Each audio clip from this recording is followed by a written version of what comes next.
Welcome to Hurrdat Sports Radio. Now the 1-0 pitch to Jose. Swung on, hit high, hit deep to right, away back into the second deck. Ravi Grossman turns her up as left-handed, lines it into center field for a hit. Salvi coming home to score. Here comes Gurriel around third. The throw home is cut off. Sliding in safely, Gurriel. It's a 2-run single off the bat of Ravi Grossman. 2-2 again. Fly ball left field. Deep into the night. Gone. Runner at second, 1 out, 3-3 in the 10th. The 2-0 to Benintendi. There's a base hit. Left center. Here comes Vargas around third, and the White Sox win. Yeah, I think just the travel, just the over the years, some things you take for granted. Some guys, it's the first time they've been on a plane, not everyone, but some, and you kind of have to be sequestered, you're kind of locked down in the hotel together, get up and go into another team stadium and try to play your best. So it's the next step for us. It's something that we are excited to do. Good morning. Welcome into Hurrdat Sports Radio, AM 590, ESPN Omaha, ESPN Tri-Cities. That's DB. I'm Ravi Lulla here on the Pillar Exterior stage. What's up, DB? Hi. How you doing? Oh, I'm pretty good. How about you? Oh, we're doing all right. Doing all right. You can find us on Twitter, Facebook, and YouTube as well if you want to stream, see our bright and shining faces this morning. Not so bright. Shiny? You're shiny, though? I don't think you're shiny. I don't want to be shiny. No. That's why I use the little white powder stuff. Yeah, you got to take care of the skin. Yeah, and if anybody has some brown powder that they know of, any people out there that shop for cosmetics, let me know. Because I had to put the white stuff on it. Yeah, I don't know. I'll use the powder. Yeah. It's one of those things. The lights don't help. Apparently, somebody thought this was a good idea. By somebody, I mean Sasha. I think it was one of her smarter suggestions. I don't love the lights. They're bright, Fine, but it looks better. And I'm like, to whom? To the people on Twitter, Facebook, and YouTube. Yeah, but I don't think that's really their thing, right? I think they're not into the lighting. Yeah, I mean, as long as you know who you're talking to. You know what I mean? That's kind of how I'd look at it, but maybe they were afraid we'd blend in, Hey, man, it's like I get them confused. Get what confused? Casting crowns with the other group, man. But who am I? Counting Crows? No. Sounded a little bit like Bo, didn't it? No. No. Yeah. I'm just like, I don't know. No. I'm still in baseball mode a little bit. So, well, it's a good mode to be in right now. Yeah, for some. I think postseason baseball is incredible. So I'm like all in. I'm like, oh shoot, man, Mets Braves postponed. Poop. Detroit wins again. I'm all in. They got a little weather situation down there. Yeah. So apparently we may have a weather situation too in West Lafayette. Yeah. There's listen, I'm just trying to get home. That rain, rain from the hurricane is gonna kind of dip in there, I think. Yeah, let's hope not. I'm crossing my fingers. Well, the mayor sent me something on Tuesday. It's a screen Monday or Tuesday. Gene or Joel? Joel. Okay. I don't really talk about the real mayor a ton. Well, Although I do think we've come around. We've come a long way, her and I. You're a man about town. I didn't know if you guys ever checked in. You know what? Like, I'm probably more with her entourage. The Warrens of the world than I am the actual mayor. Gotcha. Mayor. Yeah. Like Nair. Nair? Yeah. Not Nayor. Need a pronunciation guide? Don't get me started. Don't get me started. We got some postseason baseball locally here. Oh yeah. Storm Chasers. So now it's the best up, right? It's winner take all. Tonight. Winner take all. That's right. 5-4 walk-off. Yeah, 11, I think. 11 bottom of 11. Yeah. That'll do. That dog will hunt? Yeah, that'll work. I always say that, but I'm not even I don't even know anything about hunting dogs. Yeah, I don't know a lot about them. I know they exist. I know they typically have good sense, like they can smell really well. So are the dogs that do that, and when we'll see a few when we get off the plane to go to the stadium, because you have to lay your bags out and then the dogs come. Yeah. But there's a pretty cool dog at the stadium right outside our studio to gate 18 in Lincoln. I see them every week, and I want to go out there and just kind of like, are they like pal around dogs? Because I'm like, oh boy, hey, The ones that are sniffing for drugs? yeah, that the police have. No, those are not pal around dogs. Yeah, I want to go pal around with him because he's a beautiful looking Is dog. he German Shepherd? Yes. Yeah, you love German Shepherds. Yes, he looks incredible. Yeah. And I see him every Saturday. So I think and he looks spectacular. And I want to go over to the officer now and say, I know I'm like 50 and this seems pretty kid-like, but can I play with your dog? And I think he's going to probably look at me and be like, bro, get out of here. But I wonder, though, I am tempted. You have to wait until they're off duty because they have like working hours to where they can just be normal dogs. Yeah. So you have to wait until they're not. I mean, this on the thing job. looks, it is a beautiful Yeah. dog. I've had this discussion with people because I also am the can I pet that dog guy. Like I really every time I see a dog and then I see the vest and I'm like, You gonna pet that dog? Can I pet that dog?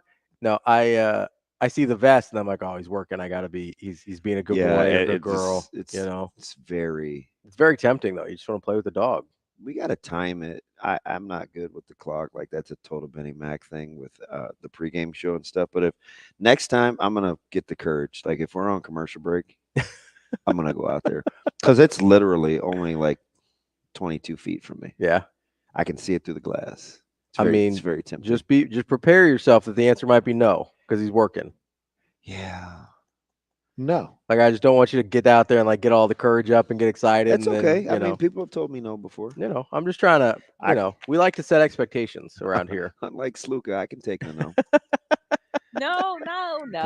Oh, what's up, Jess? But what if he told you could pet the dog and then didn't let you pet the dog? Yeah. Is that different? I don't know. Do we have a contract?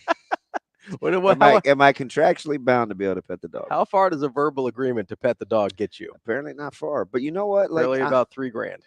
Don't panic. I'm in a sit back, Mhm. watch this thing momentarily burn before we learn how to fireproof this whole thing. I'm not worried about it. I'm not worried about it. I'm not at all. So it's almost like everything else with economics. It will return to the mean. it's like everything else with everything. We do this so much. Yeah.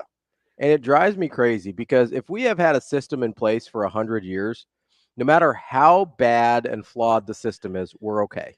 Everybody's okay, right? But in the instant we try and introduce something new, unless that solution is perfect, we lose our minds. Meanwhile, the new solution is better than the old solution. And it's a step in the right direction. I'm a big balance guy, right? So yeah. I like 4 seasons. I like it to rain just enough. Like the hotels And you got a little Shane in you this morning. I would prefer the band. Although you usually Frankie Valley and you usually get off to a better start when it comes to humor when you interject jokes. So I'm gonna need you to time those better. Or be funny. One of the two. I can't promise both. That's kind of the theme for the yesterday, isn't it? Can't promise both. No, but I think I got to go all the way. So Nebraska is my blueprint. Weird, right? And I said to myself, the good thing about this whole NIL phenomenon and collectives and all that is it's going to be trial and error. Mm-hmm. So some people you're going to have a little success. You're going to have to get your fingers burned a little bit. You're going to have some things fall through, and then you tweak and adjust. Mm-hmm. You try to stay within the parameters that are set.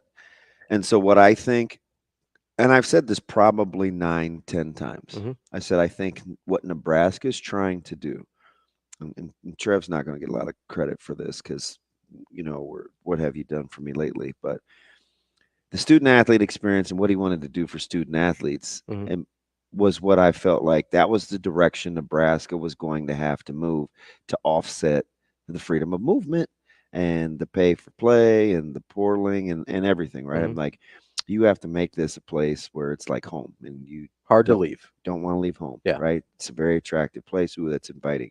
So I said, he tried to build the admin staff that way. He hired a coach that thinks similarly, mm-hmm. and like that was going to be their counterbalance. I still believe that to be the case. Coach Rule has been saying this for a few years now.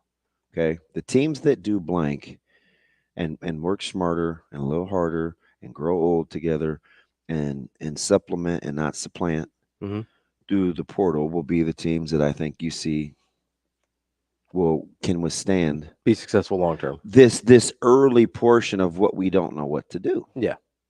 I believe that more this morning than I ever have after watching and what I know to be true around some other schools around the country. Nebraska's had this problem before. It's like Gloria Gaynor, right? They will survive. So the beautiful thing is it's not only player beware, it's also payer beware. So I think people will be. This will get everybody because there's going to probably be several more of these. Yeah, I'm sure. Right? Because people are going to people will now feel empowered that we're kind of laying in the cut, that kind of like, man, as long as you're not the first one to do it. This isn't how they told me it was be, but man, we are kind of winning. Oh, I wonder what else is out there. See, like all those things will start to happen. So what you want, if you're not one of those institutions, you want that to happen, right? While everybody else is kind of scrambling and losing focus. Do you know how many telephones rang last night and yesterday talking about, hey, are we good here? Everything good? Did you get what you needed? Then if you're the financier, it's like, hey, where are we at with this? Like, are we doing what we said we're going to do? I need an update. So then everybody scrambles, right? It's like, oh, fudge, man, we got to make sure everything's cleaned up. And meanwhile, some teams are just preparing to get games ready. It's going to scare some coaches. It's going to scare some coaches straight. It's like what I said yesterday. You know, the beautiful thing about name, image, and likeness versus national letter of intent is it forces people to be who they say they are. Yeah. It is as a coaching staff and the players too. Sure. Yeah. Because they have to have some skin in the game too. Yeah. And if you don't believe fat meat's greasy, then you better pay attention, right? Figure out what you like for the right reasons. All things being equal, if it's about the cash, okay, hey man, knock yourself out. That's the American way. Yeah. Right? Like that's capitalism at its finest. But the parameters in which you have to work in while you're trying to figure this thing out, you better be careful. Because you have to ask yourself whether I'm a coach, these newfangled general managers, a player coming out of high school or the portal, is how much is a piece of mind worth? See, that's going to recalibrate. It will reset itself. So that's an interesting. That's how I look at it. That's an interesting point about the guys that just take the highest offer, right? Yeah. Because we look at it and we go, oh, okay, that, it's the highest dollar amount. We get it. That makes sense. It's an extra couple $100,000 here or there, which is a lot of money, right? I'm not poo-pooing the dollar figures, but. And I also believe that some of the numbers are inflated, but that's a different. Yes, discussion. I agree. But, just for the numbers that are out there, right? So say it's, 500,000 here, it's 750 over here. If you're just going to go to the highest bidder, you better be able to operate in a certain way, because there's a lot of people that think they just want the highest dollar amount. Well, what they really want is, like you said, either the highest peace of mind or the highest level of comfortability, right? And they think money means that. This isn't just college kids and kids coming out of high school. This is everybody, right? 100%. A lot of people think, oh, if I have more money, I will be more comfortable or I will have more peace of mind. But what does the money mean? Where do you have to go to get that money? And that is what we're talking about here with recruits, because I know people our age that make that same mistake where they chase the money and they end up in a spot that they hate. And they're miserable. That's terrible. They have less peace of mind. They're more miserable than they've ever been. And they would trade the money back for their old situation in a heartbeat. And so if you're going to be a take the bag guy, you better be able to operate in any circumstances. And if we got to be, I think sometimes we sell the coaches short. I think we think, and let's say you're talking about in real quality programs, right? Let's say if you're in the stereotypical pay for play market. So like, let's say you're Tennessee, Georgia, Ohio State, and Bama.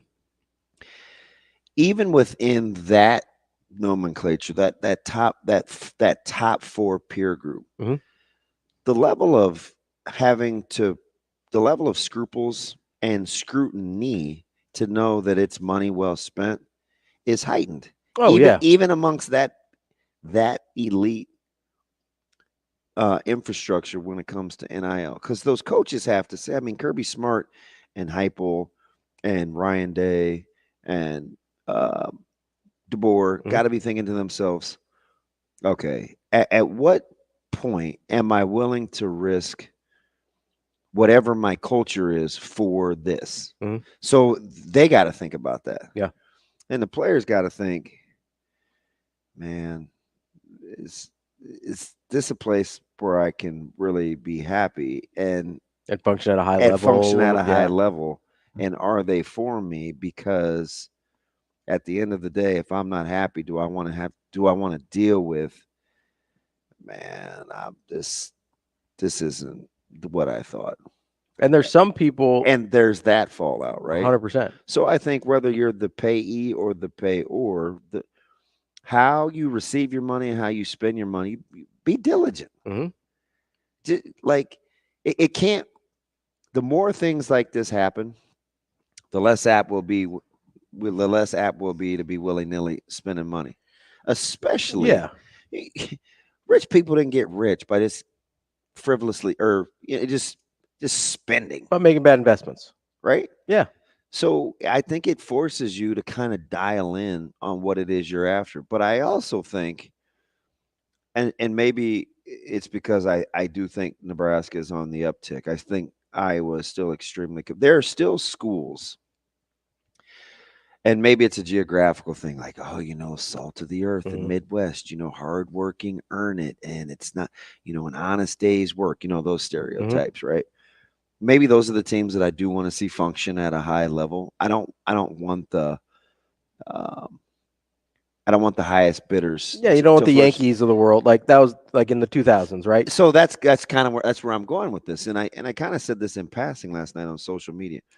Even pro organizations that have done this for years, under parameters that it's actually been built for them, don't get it right. No. And they're miserable sometimes because they can't get it right. And they're afforded all the luxuries of an actual payroll. And then even when they actually do get it right, a lot of times they revert back to their ways of not getting it right. And they're still constantly asking themselves, is this money well spent? Yeah. And what did this yield me? These are the pros. Yes. Do you think colleges are ready for that world? They're not ready. They're not. They're gonna have to get ready. No, or learn to play the game a little smarter. Well, so in one way, or learn to play the game a little smarter. No, I get that. Because that could be that is getting ready. Like learning to play the game smarter to me is getting ready for this new version. Because if you're gonna play power football, you're gonna have to deal with the payroll sooner rather than later, regardless. Correct. Right? So you're gonna have to figure it out. But can you figure it out smarter? Can you figure it out to a way where, hey, guys are getting compensated for what they deserve, but you're not doing this, hey, you come over here, we'll make these promises that we can't keep. Historically speaking, since the age of capitalism, the most efficient spenders typically reap the biggest rewards. 100%. Okay. I mean, it's, again, the reason I brought up the Yankees is, okay, they've got 5 titles since 96, right? Yeah. How many of those were bought versus homegrown? I understand. First 4 were homegrown. This, right? It's what used to make me upset about when people talk about the Dodgers. And I'd say, well, listen, 85% of their roster was homegrown, either drafted through the farm system. Yeah. They were supplementing through free agency. They weren't building through free agency. And we've seen professional teams try this. Yeah, it almost never works.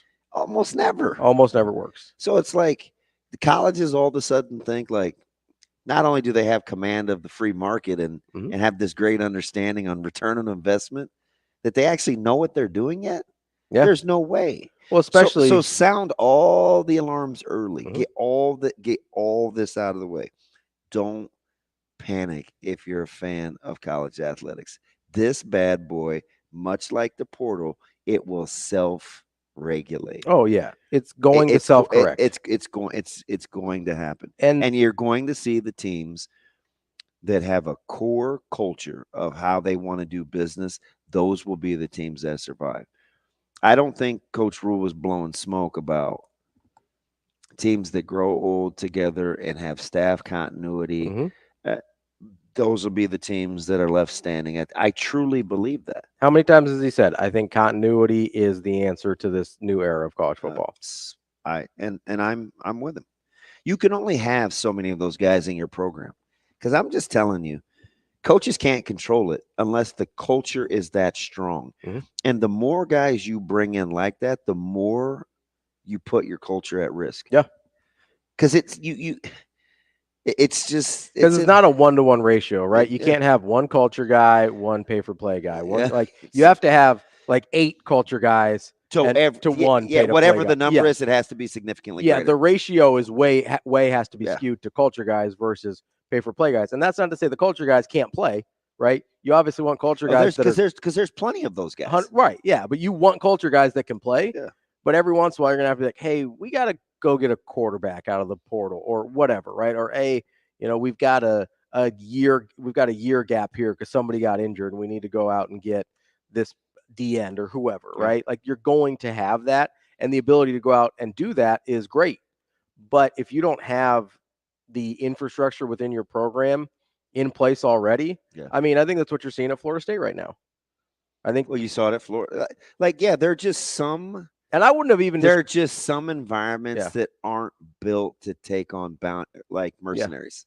I wouldn't have even described Florida State as a bad culture, but they lost so many guys last year and tried to replace them with. But that doesn't strike me as a team that's like, no, hey, A414A, right? No, not at all.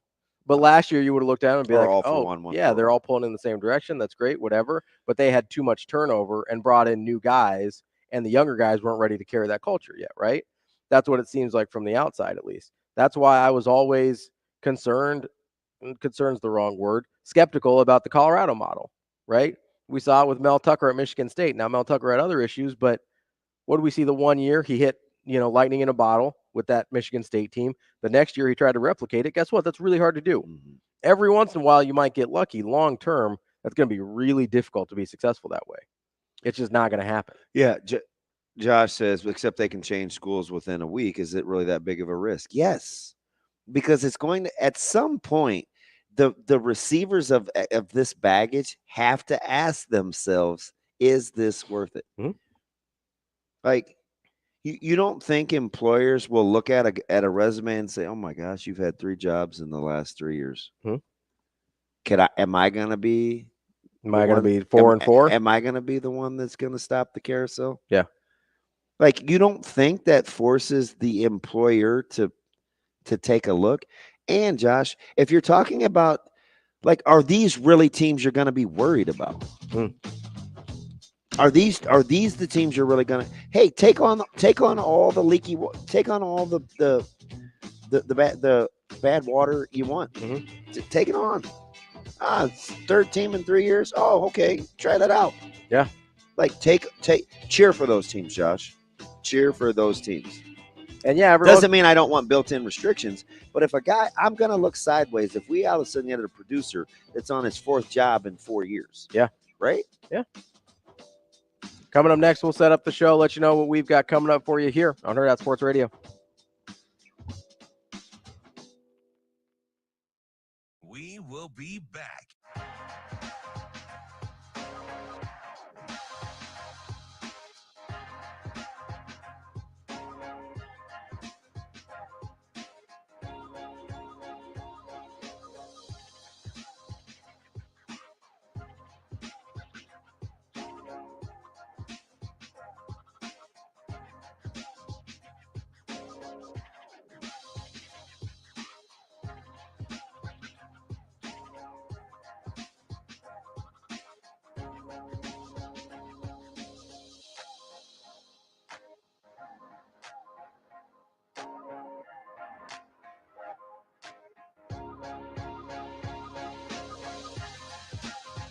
We will be back.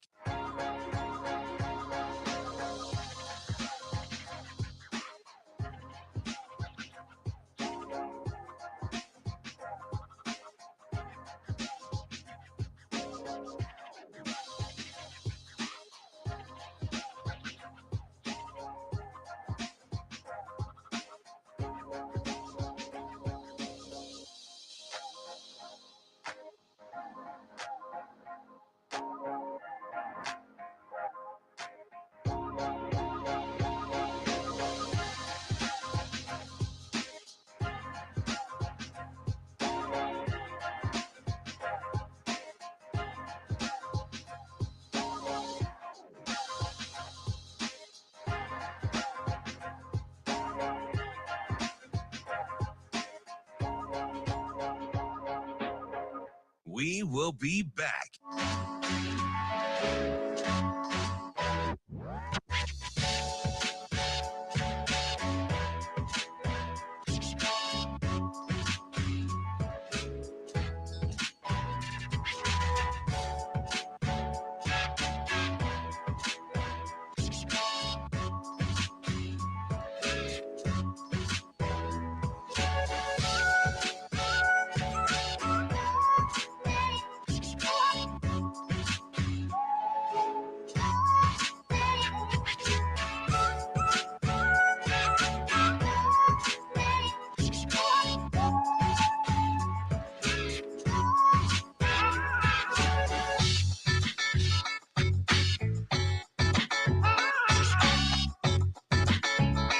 We will be back.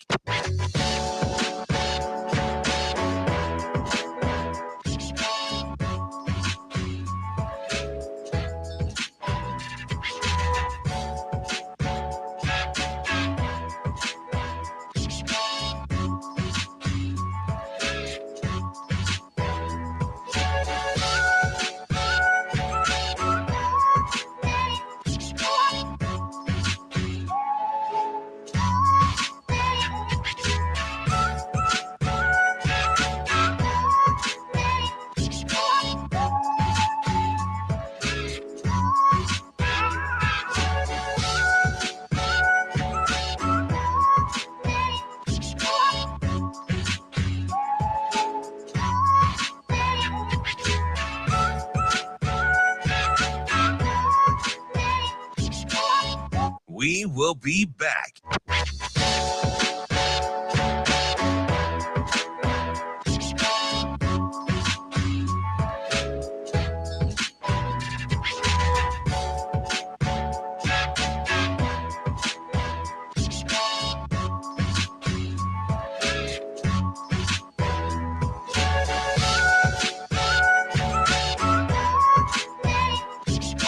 We will be back.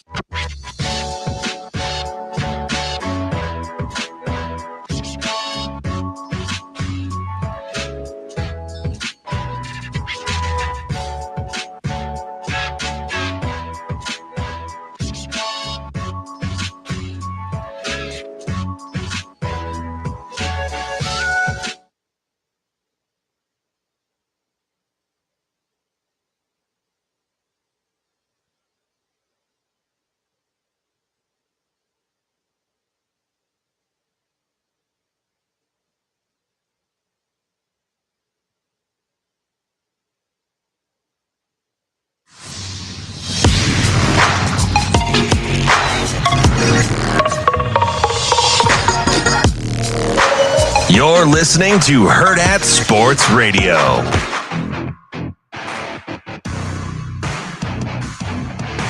Welcome back to Hurrdat Sports Radio, AM 590, ESPN Omaha, ESPN Tri-Cities. We're live on Twitter, Facebook, YouTube. That's DB. I'm Ravi Lulla here on the Pillar Exterior Stage. Coming up on the show today at 7:45, we're going to talk to Tom Dienhart, who covers Purdue for On 3. At 8 o'clock, we're going to talk to Vinnie Iyer, who covers the NFL for Sporting News.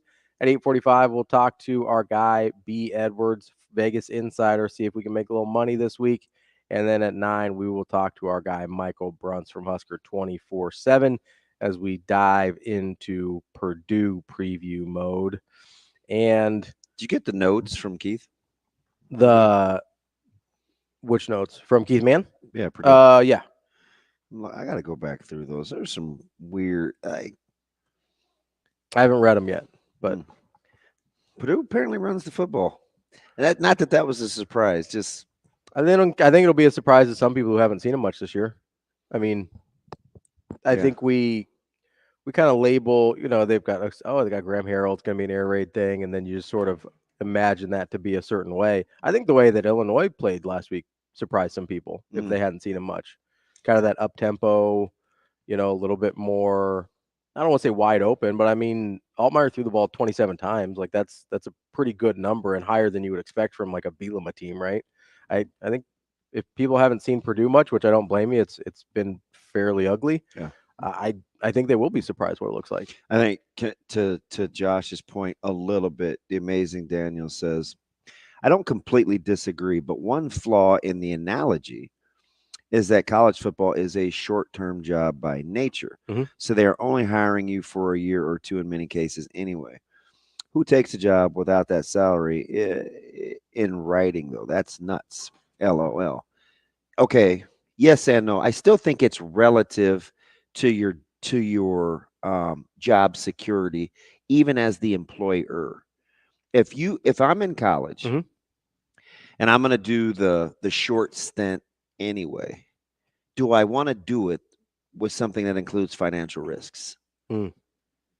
If it's going to be volatile anyway, do I want to introduce another variable? Yeah. No, I get you.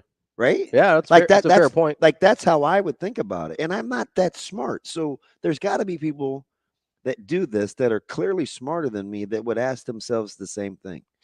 You would think so. I do. If I'm in this for a good time and not a long time, Yeah. how many headaches do I want? As few as possible. I would think. So that's the. I mean, I clearly understand what D is saying, right? Short term, Mhm. but still within that, it's all relative.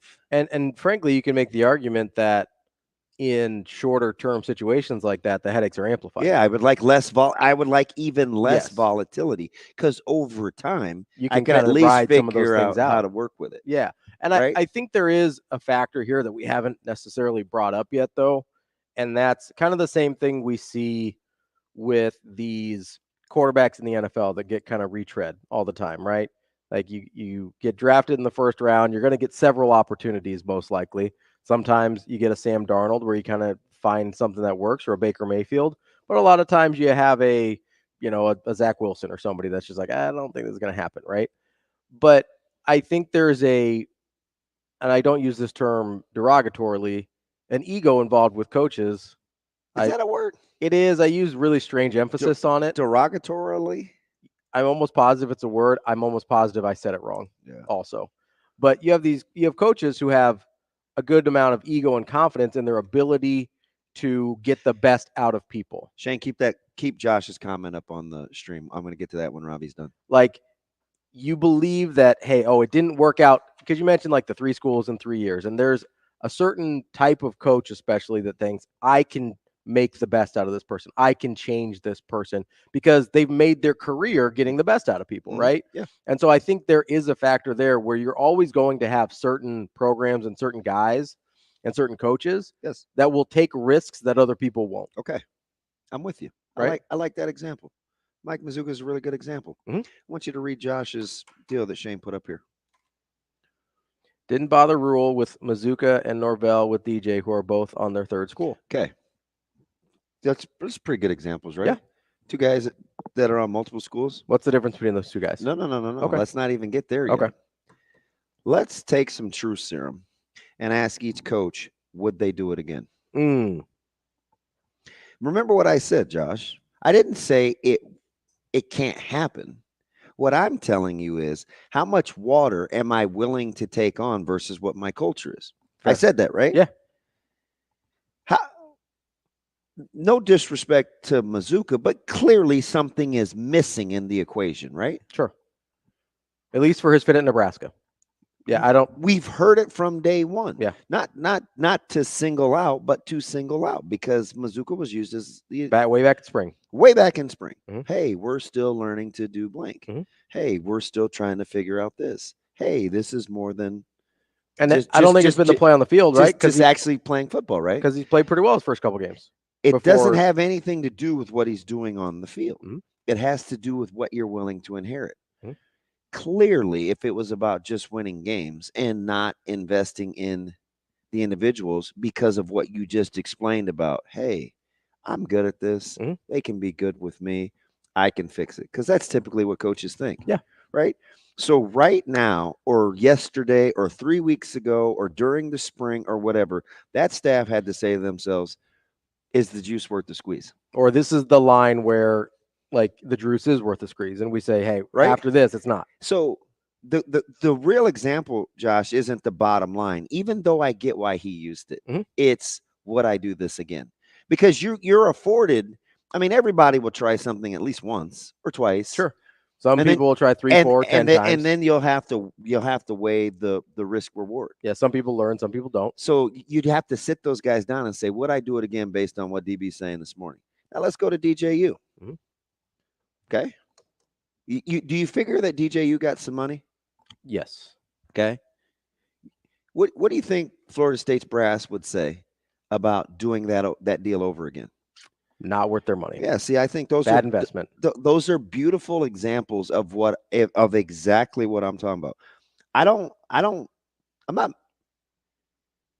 not saying there's no validity in that coaches will do that.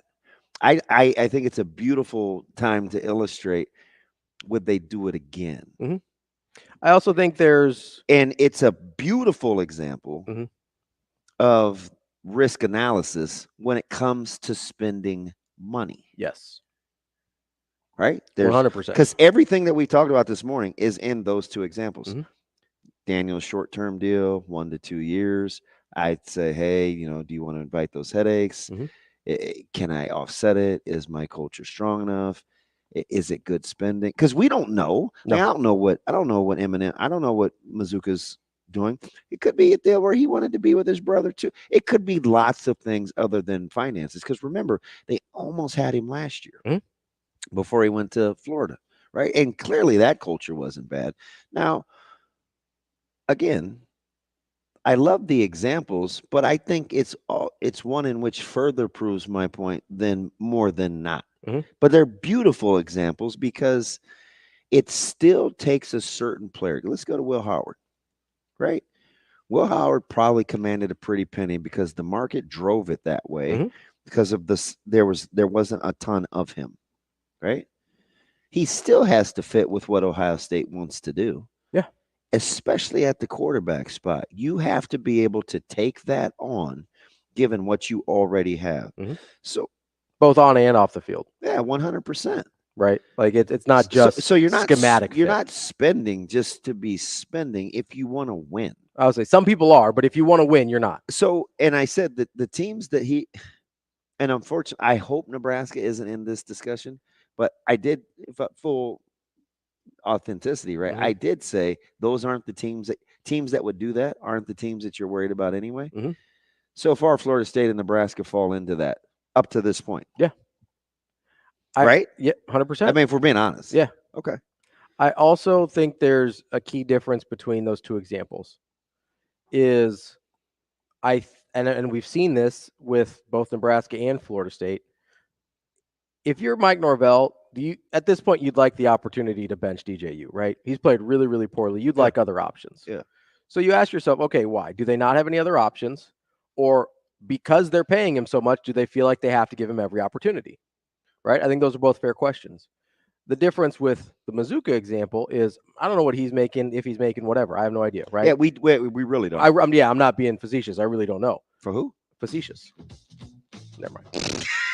But what I do know is that Matt Rule, regardless of what the payroll is, said, hey, I'm not willing to put up with X. Right. Whatever that is, right?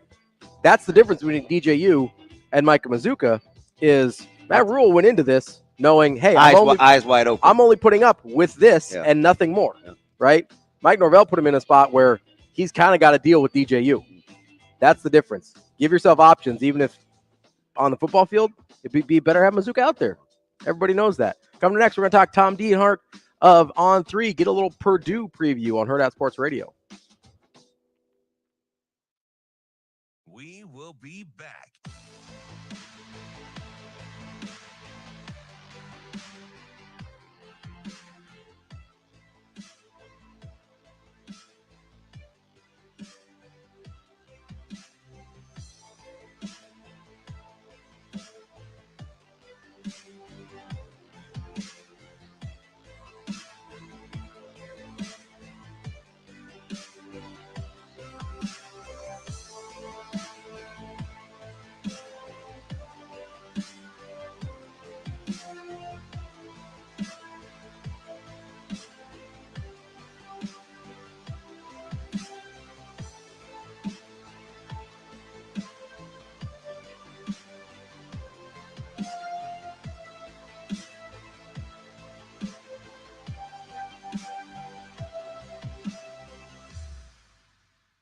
We will be back.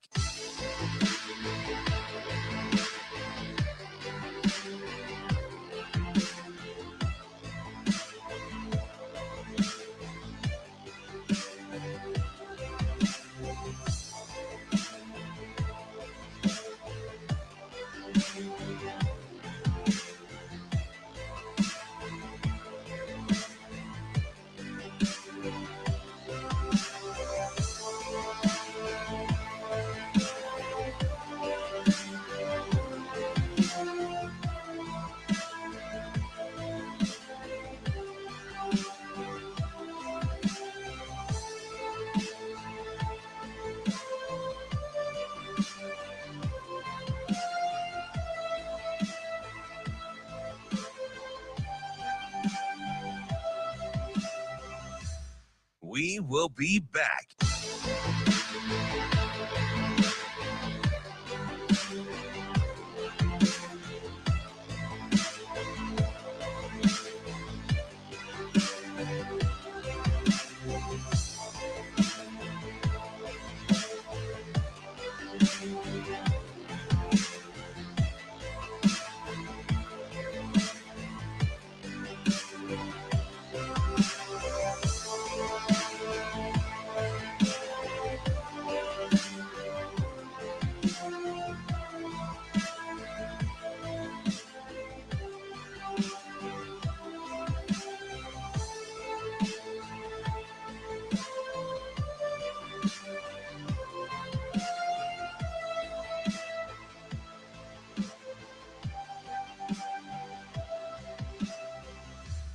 We will be back.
You're listening to Hurrdat Sports Radio. Wrapping up hour number one here on Hurrdat Sports Radio, AM 590, ESPN Omaha, ESPN Tri-Cities. That's the beat. I'm Ravi Lulla. We're joined now by Tom Dienhart. He covers Purdue football for On 3. Tom, how are you this morning? Doing great. How about everything in the neck of the woods? TD, are you going to be gracious host? That's all I'm really worried about, man. I don't want to be traveling there tomorrow and have to take a big fat L. Can you help me out with that? Like, what do we need? What do we need to know about this Boiler team, man? Besides the fact they can run the rock. Yeah, that's been one of the few things they can hang their hat on. You know, running the football. They didn't do so well against Notre Dame, but the opener against Indiana State, of course, last week up in Corvallis was out there, and Devin Mockabee just went wild, 168 yards. So they've got a bigger line, a better line. They can get a push. I think they're going to try to come downhill after Nebraska. You know, Illinois had some success. But, guys, the real question for Purdue is going to be, can they get that pass game going? Are you healthy? Are you healthy enough to have that be a legit question? Yeah, Damon, that's a concern for sure because Purdue's going to be without arguably its two best receivers.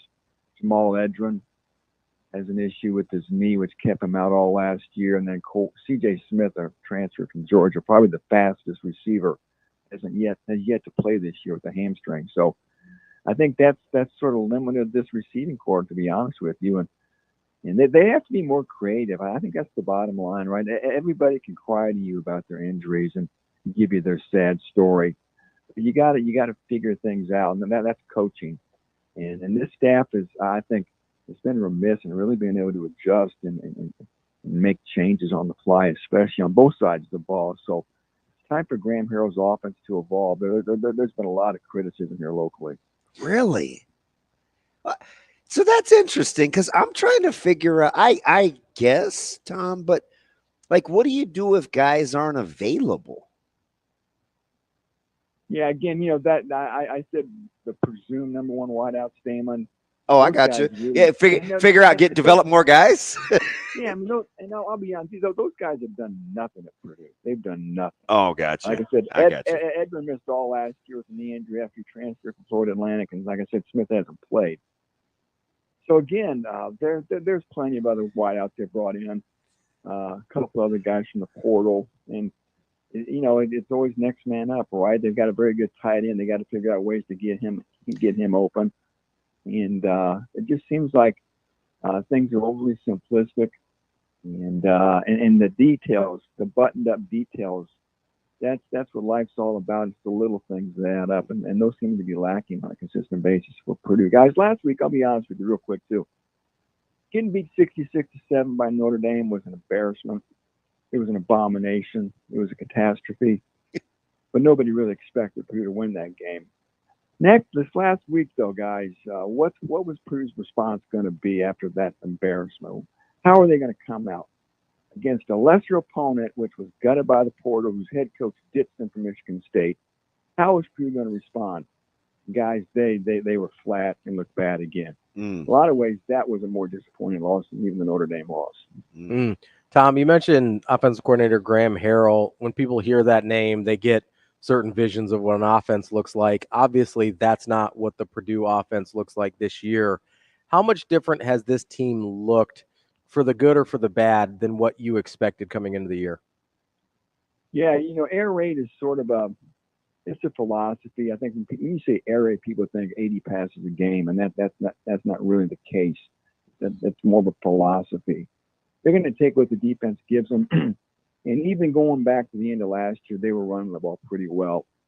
This is an amazing staff. Purdue actually was the number one rushing team in Big Ten games last year. I think they finished third in all games. So the running trend sort of started last year, and we'll see if it continues. It's just I think the running's fine, right, guys? But two other areas, real quick. Two other areas this offense is really, really, really slacked on. One is third downs. It cannot stay on the field. It's an abysmal third down conversion rate, and they're always throwing the defense back on the field. Number two is lack of explosive plays. They're one of the teams in the bottom of the Big Ten and plays over 10 yards or more, pass plays of 10 yards or more. So again, as you guys know, man, you got to have big chunk plays in football, and Purdue's not getting explosive plays. Bottom line is there really no playmakers on this offense, especially at the perimeter. Maccabee's good. He's a very good college back. He's like Damon Benning. Bad built and an effective runner? I don't know. I mean, what are we talking about here? There's no explosiveness on the perimeter. So, again, big plays, can't stay on the field on third downs. Have been real issues for this offense, too. Let me flip over to the other side of the ball, because sometimes when the coach comes in with a certain acumen and that team is not performing that way, the scrutiny gets ramped up. I hear all this talk about offense, but, I mean, I'm listening to Jenkins the other day, and he says, listen, we need to be aggressive. We got to stop the run. We got to stay in our gaps. You got to do your job. He's a star, clearly. I think you're going to get some help in the secondary on Saturday, but what has been the struggle with Walters as a defensive mind, especially now as we see Illinois play fairly decent defense? Yeah, what's funny, too, is you're going to see the same defense basically 2 weeks in a row, right? Because Aaron Henry, the DC at Illinois, runs basically the same thing Walters has installed there. The big issue has been stopping the run, frankly, setting the edge. An inability to set the edge has been confounding. You think they would have gotten it zipped up after the Notre Dame game. Nope. Oregon State got to the edge. Oregon State threw a wrinkle at Purdue, too. They didn't see coming. They started running some option football, and Purdue had no answers. They were flummoxed. Every time Oregon State got to the edge, they had the numbers. they outnumbered Purdue and they were running wild. And what are the adjustments, Yeah. And it's a scheme with limitations, I think, and you got to change, you got to alter. Teams have figured things out, and they don't have a lot of NFL talent there. People said that Illinois team that Walters coordinated in 2022 had a lot of NFL players. This defense doesn't. Yeah, you're right, Damon. Jenkins is a special player. I wouldn't be shocked if maybe we see him on the edge a little bit more this Saturday. And watch number 31, Dylan Thieneman. If he was Frank, he'd tell you he's had a bad year. Yeah. He's kind of the guy that was coming out of high school, not the guy that played his brains out last year. It's a first-year guy, right? Yeah, so he's been a disappointment. So it's getting to a matter of pride here. Notre Dame ran for 300 yards. Oregon State ran for 300 yards. What's Nebraska going to do? Well, I tell you what, quietly, I think that's where the internal pressure comes, because we've seen what Purdue has given up, and now I hear they did it with QB run game, and can Nebraska do it with handoff run game? And so I think it's actually more pressure on Nebraska to see if they can run the ball, because if they can't, people will look at that as some sort of an indictment. But let me ask you something, TD, because this would drive Nebraska fans crazy, and there's only 6 of them in the country. How has Purdue not produced a turnover? Yeah, how about that? That's incredible. It is. Ryan talked about that a little bit on Monday. Ryan Walters, that Purdue's gotten behind, and that's allowed teams to run the ball. And he points out that when you get leads, teams are throwing the ball, and there's just greater chances for offenses to make mistakes and turnovers to take place. That was one bit of reasoning that he had. But you're right. Turnovers are a weird thing too, but to not have any through 3 games is a little confounding. Purdue's -5 turnover margin. Last 2 games, guys, each game they've had a pick 6 against them. So Nebraska can make it 3 games in a row with Purdue giving up a pick 6. On and on it's gone for Purdue. They had a chance to get off to a good start last week in the red zone, fumble. So it seems to be a self-perpetuating thing here. And you're right, the pressure's on Nebraska. I think they're about a 9-point favorite. And I wanted to ask you guys, do you think you'll play your other quarterback a little bit too to sort of mix in some run game and throw another wrinkle at Purdue's defense? Yeah, that's kind of been the thing. We're not sure. And even if they do, I still think they're going to have to be able to do some different things out of it. You know what I mean? Because I don't know if it can be a deal where he comes in the game and he's going to run. He's going to run. So okay, you can always set something up off. Who knows? Yeah, but they're pretty creative with those packages. So I think that's one of the secrets. But I know it's homecoming, TD, and you get to kind of pick the game time, and you guys picked a nooner, and we hear sellout. What does if we're using Shane's money, are we pushing them all in on the sellout? I bet it's sold out. I bet there'd be a lot of red here. I mean, I'm not. You guys are just bananas. That's what's so great about Nebraska.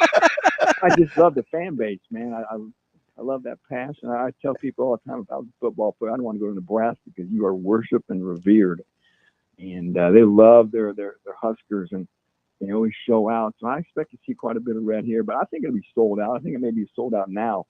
The one concern is maybe the weather. I think there may be a chance for rain. We're hoping it holds off, though. Hopefully a nice day. And I like the new kickoffs, guys. I don't know about you. I like the new kicks. I can get back and watch the football at night, too. Yeah, so hold that rain off, because I'm going to have a 45-minute drive when I get back to Lincoln tomorrow night to watch football. So you talk to those rain gods of yours over there in West Lafayette. I'll say my prayers. Thank you. Tell that hurricane to calm down. We got listeners in Florida, man. We want them safe.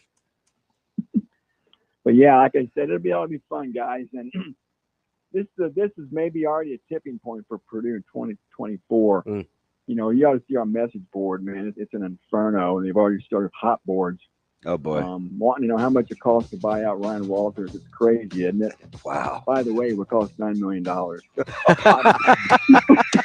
Not that anybody's counting. Not who's counting. Yeah. Thanks, TD. I'll see you on Saturday.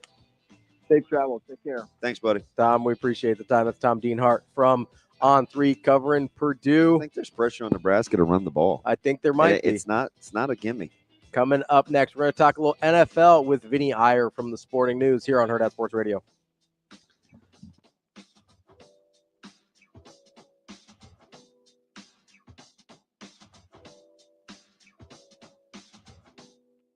will be back.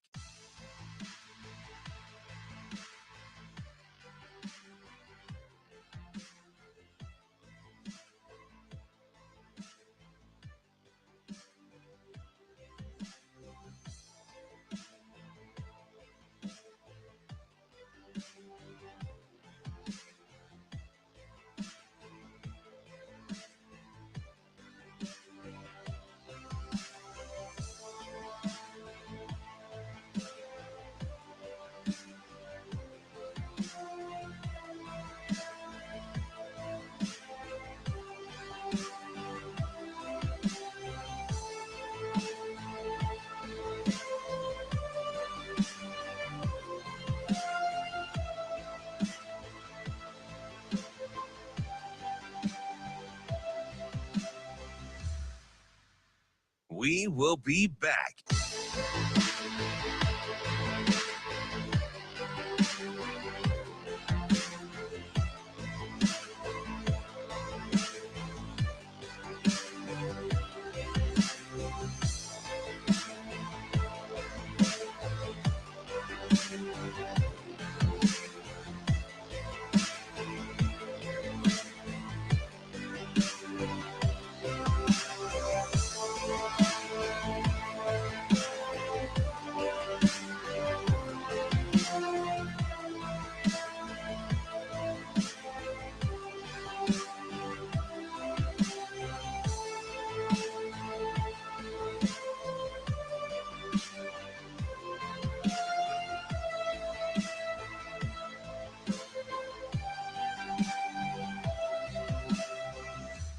We will be back.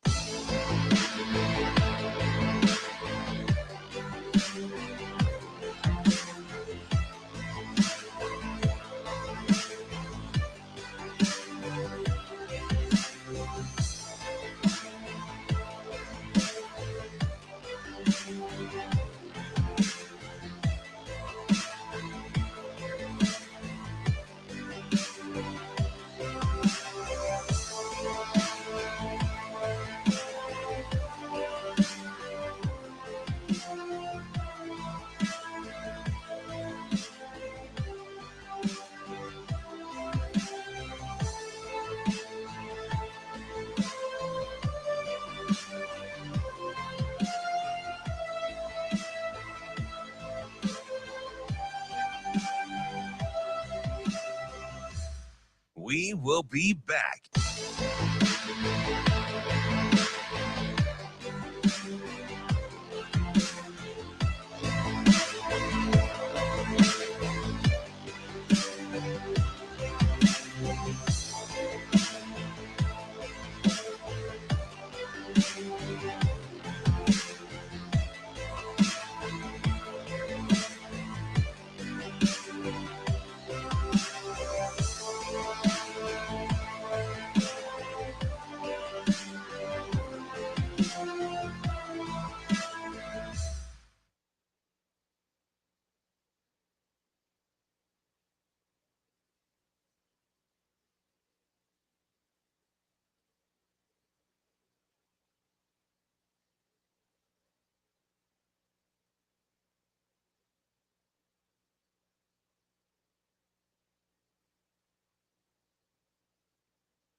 Welcome to Hurrdat Sports Radio. Fields back to pass, throws over the middle of the field. It's Calvin Austin. He has a step.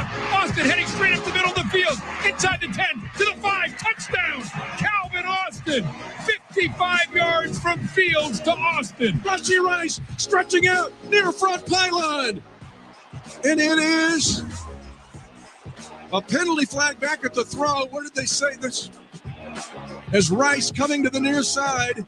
He's got the touchdown. Gives to Derrick Henry, running right up the middle. He's got a hold. He's to the 15. Henry to the 10, the 5. Touchdown, Ravens! The train is rolling, and the King scores again. Kicking off hour number 2 here on Hurrdat Sports Radio, AM 590, ESPN Omaha, ESPN Tri-Cities. That's DB. I'm Ravi Lulla. We're joined now by Vinnie Iyer of the Sporting News to talk a little NFL. Vinnie, how are you this morning? I'm doing well. Thanks for having me. Vinny, let me get right to it here because I want to start with Dallas just because the Giants tonight and I want to get right to it without kind of psychoanalyzing the infrastructure at Dallas. If you're just watching the football games being played and you had to assess fault or responsibility for this start, would you go Jerry, Mike, or Zim? As in Mike is in McCarthy. Yeah, I think right now you got to look at the defense. Yeah. You go with Zimmer because there's a lot of issues on the defense, and they're just not playing together the way they were last year. And Dan Quinn is a big reason. I think that Dan Quinn really got the most out of this group, and they were forcing turnovers. I know not having Deron Bland in there is critical, and just a guy that was a game changer last year. But that said, they've had some decent other players step up. It's just not coming together. The run defense, if you're 32nd in the league against the run, which they are now, 185 yards per game on average, give it up, that's not going to help you win any games. I don't care how good your offense is. We saw this with the Bengals too, right? I mean, Joe Burrow, their offense looked great, but they couldn't stop anything on the other side. So, I mean, the one person I don't think is to blame here is Dak Prescott. I mean, you can only do what you can do. If your defense is bad, your running game is unreliable, you're trying to figure out all your weapons. So your top weapon is having a bad day. So I think there's going to be a lot of blame on either situations, whether you want to look at the 0-3 Bengals or this team on the quarterback, but it has nothing to do with the quarterback. The complementary football is really bad, and the defense, you're not going to win with a defense like that. Vinny, there's a handful of teams, whether it's Minnesota, Pittsburgh, New Orleans, Washington, or let's throw the Chargers in there as well, that I think are off to better starts than maybe people anticipated. Out of that group, who do you think is legitimate in terms of they can keep at least some version of this quality football going throughout the season? Yeah, I think the Chargers are right up there. I think the other team that you look at, the Commanders, I think both these teams are in good positions here based on their schedules. And the Commanders I like just because of just offensive explosion. Just also, I mentioned Quinn. I like Cliff Kingsbury there. I think just a different mindset. It doesn't resemble any of the teams or vibes that we had with Daniel Snyder. Those are gone. The new owner, new GM has a positive direction. So they're in a good spot. And the same thing with the Chargers. They don't have some of that old stuff lingering. It's kind of a brand new day with Jim Harbaugh and his staff and all that. So I think that's playing into it. And then I think Minnesota, I'm going to say I'm pretty hopeful that they stick around because they have very good defense. They've got decent enough quarterback play. They don't need off-the-charts quarterback play right now with Sam Darnold. I mean, they were probably going to expect him to have this type of quarterback play at the very best with J.J. McCarthy in there. So Vikings, again, if their defense can play this well, their offense can produce like that, they're going to do that. Golly, the Steelers fan in me just became depressed. I was waiting for you to get to my guys. In all seriousness, let me ask you that the North is clearly off to, if you talk about preseason perceptions and off-season talk, I'm not going to call the North disappointing, but certainly leaves a little to be desired, especially if you don't really believe in the Steelers. Let's start with the Bengals. Level of concern, even though they're notoriously slow starters, that they still can't seem to block anyone. Yeah, I mean, I'm going to go back to the Steelers real quick. I expected them to be 3-0. So that's one thing. That's why I don't consider them to be a surprise team in that group, and maybe I should have clarified that. I just think they're just I think I expected them to be 3-0, to be honest. I mean, their defense is that good, and I expected them to go in Atlanta and win and figure things out. So this is a team that doesn't surprise me at all. I mean, they always have winning seasons under Mike Tomlin, so we know that. So I just didn't want to say I glossed over them, but I have them 2 in the power rankings this week, so I kind of expected them to be there. I mean, they're just that team, right? So let's get that away. But yeah, the other teams in the North, let's talk about them. I mean, this is why it's really tough for the Bengals. I mean, you're 0-3, and you have a 3-0 team in your division. So already chasing a division title, and we know it's very unlikely they're going to win the division title because there's only 2 teams that have started 0-3 that have ever won a division title. Only 6 have ever made the playoffs. So, will that 4th place schedule help them though, Vinny? It is a little more advantageous. Well, you say that, but then I know. who do they lose to? I know. To open the season? They lost to 2 teams. And I'm not even a schedule guy. I feel like I need a shower after saying that. Yeah, so like you can't even any feel. I mean, you're hopeful they beat the Panthers right this week, but like, is everyone going to be super confident about it? I mean, after like being confident about them taking down the Patriots and Commanders as near touchdown favorites at home, and that didn't happen. Like, so what is an easy game? And I brought this up. I said, if you're a really good team in the NFL, the number one thing is you're supposed to beat up on the bad teams, right? Mm-hmm. But what happens if you're supposed to be a good team and you lose to the bad teams? Well, maybe that just means you're one of the bad teams, right? So, a bit of a crossroads the Bengals are facing. And like the Ravens, you can say, look, they kind of blew that Raiders lead. Kind of the Chiefs, if you have the Chiefs on the schedule, you can almost say, hey, an L is there, right? So that's an acceptable L that you can have. And the Bengals also have that L on their schedule. But, like, have they played well in the other 2 games? Not really. And then you look at the Ravens again. At least you saw that real Ravens team in Dallas last week. And I think what's going to happen is this week you'll see a good test, right? How good is that second team in the AFC? If we think it's the Bills and Ravens or Steelers, I can't believe they're favored. I mean, yeah, I get it. They're at home, but they still can't protect leads, and I don't know, man. Between them and the Eagles, no lead is safe late. Those 2 teams have been atrocious. Yeah, I think part of it is the way they're structured defensively. They just kind of were sitting back and like they kind of let you walk back into the game like that. It happened with Dallas and didn't win, but definitely the Raiders came through and did it. So it's kind of the way they're built. But the one thing that they do have that's the way you attack Buffalo this season, they can run the ball. Lamar Jackson and Derrick Henry. So that's really the game plan that's going to give Buffalo the most fits. If the team can be consistent and stick on with the running game, you didn't see that too much with Arizona in the first week. The Jaguars were blown out of the building, so there was no chance to run on them there. So that's why I think this Ravens-Bills game is going to be a very good test. And again, I expect the Steelers to keep on going here and get to 4-0 against the Colts. Talking with Vinnie Iyer from the Sporting News, covering the NFL.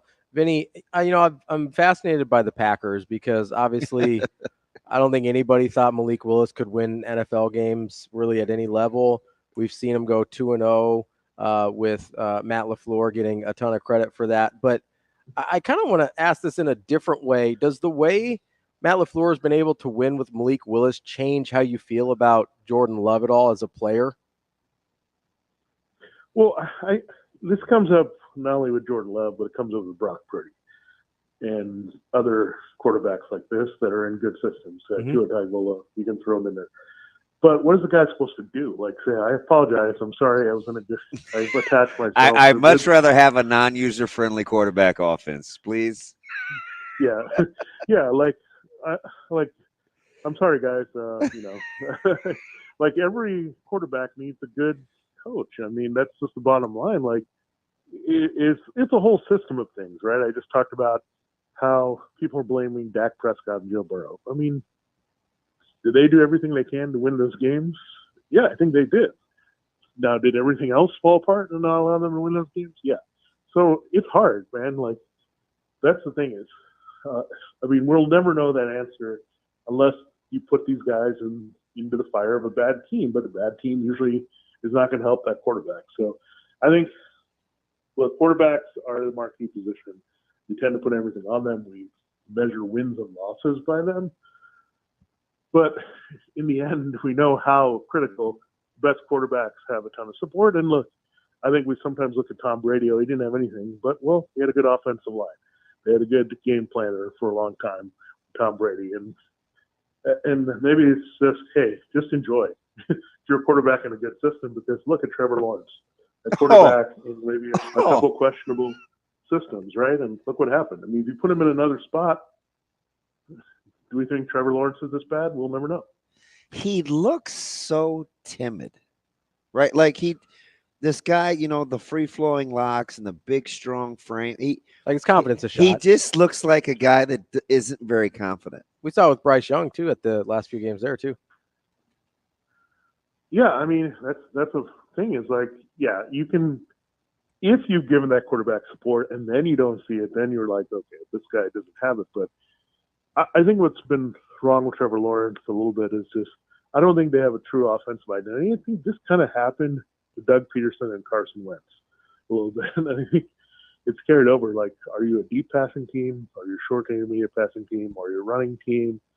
Who's going to be your go-to guy? They've been kind of all over the place the last couple seasons there in Jacksonville, and they've had some key injuries, either Christian Kirk or Evan Ingram. So what are they doing? And what is the thing to advance them a little bit? And I think with Peterson and Press Taylor, I think they ran this problem in Philadelphia. Not the best adjusting coaches that change things around and move people around. They just don't do that. Where that's where the higher levels like Matt LaFleur and Ben Johnson and Kyle Shanahan and Sean McVay, these are the type of guys that can do that, right? Figure it out, change their game plan, have more thrown at their guys, and they can win in a variety of different ways. And that's what makes them superior offensive coaches. Vinny, I mean, he seems to be able to overcome anything. So, and he's a multi-time Super Bowl champ. So I get the Mahomes thing, but the kind of this undertone of what's going on with Kelsey and involvement. It was kind of funny a couple of weeks ago when he said, hey, you know, if I'm not involved in the game plan, they didn't tell me. And I don't think he's in very good shape. But I've seen guys in worse shape still get open for this long. Any chance that Mahomes isn't good enough to not have this be a thing for the Chiefs this season? Well, I just think there's a lot of things with Travis Kelce, right? There's some mystery about where Taylor Swift is at his games. There's a question about he's got all these acting and outside gigs. Are they affected? And there's the question he's turning 35 to bring in October. But then we just remember what he did in the playoffs. That wasn't that long ago. And it could be that they're just slow playing of the bit. But you'll see a couple pieces I do at Sporting News. I think this is the week that we're going to watch him go off against the Chargers. These matchups were hard. I mean, you had two very good safeties in Atlanta. It's really hard to throw. And no Derwin James, at least. Yes, no Derwin James. Denzel Perryman is old. He's probably going to get him a lot in coverage this week. And also, Rashee Rice has been running wide open. I mean, Patrick Mahomes is smart enough to say, hey, people are double teaming Kelsey. I have this guy down the middle of the field that no one is covering, and I can get him to make these big plays. So that's also been happening a lot, right? And I you'll see it about in this article I'm doing for Sporting News, but Travis Kelce's targets the last two seasons have been the 24% share. This year they're 14%, but Rashee Rice has gone up to like 35%. Yeah. So that's not going to sustain itself. You have to spread the ball a little bit around, and as Rashee Rice becomes considered an elite young receiver, guess where the coverage is going to go? It's going to go over there, and that's going to open things up for Kelce. Oh, God. Vinny, I want to stay with receivers here just for a second because, and I don't even think this is revisionist history because there were a lot of people that like Neighbors a ton, especially when Harrison Jr. wasn't doing a lot of football things, right? He just was like, my season's over. See you at the draft. The buzz about Neighbors is legit. They obviously brought an unretired number out. Seldom happens. He has been amazing. Going back, when you were looking at these wide receiver grades, and they both could be sensational. Harrison Jr. is off to a good start too. How close was Neighbors for you to Harrison Jr.? Yeah, to me, it's very reminiscent of the A.J. Green, Julio Jones combination from 2011. I'm going all the way back there because those two guys, I mean, you can debate. I mean, they had different merits. You say A.J. Green was more durable, Julio Jones is the big play guy, whatever. But both of them are going to the Hall of Fame. And that's the bottom line. Like sometimes that happens, right? But these two reminded me of those guys. Like I didn't think you could miss. If you took either one, you're going to have a slightly different receiver. But the good news is their quarterbacks are getting them the ball. That was my biggest concern.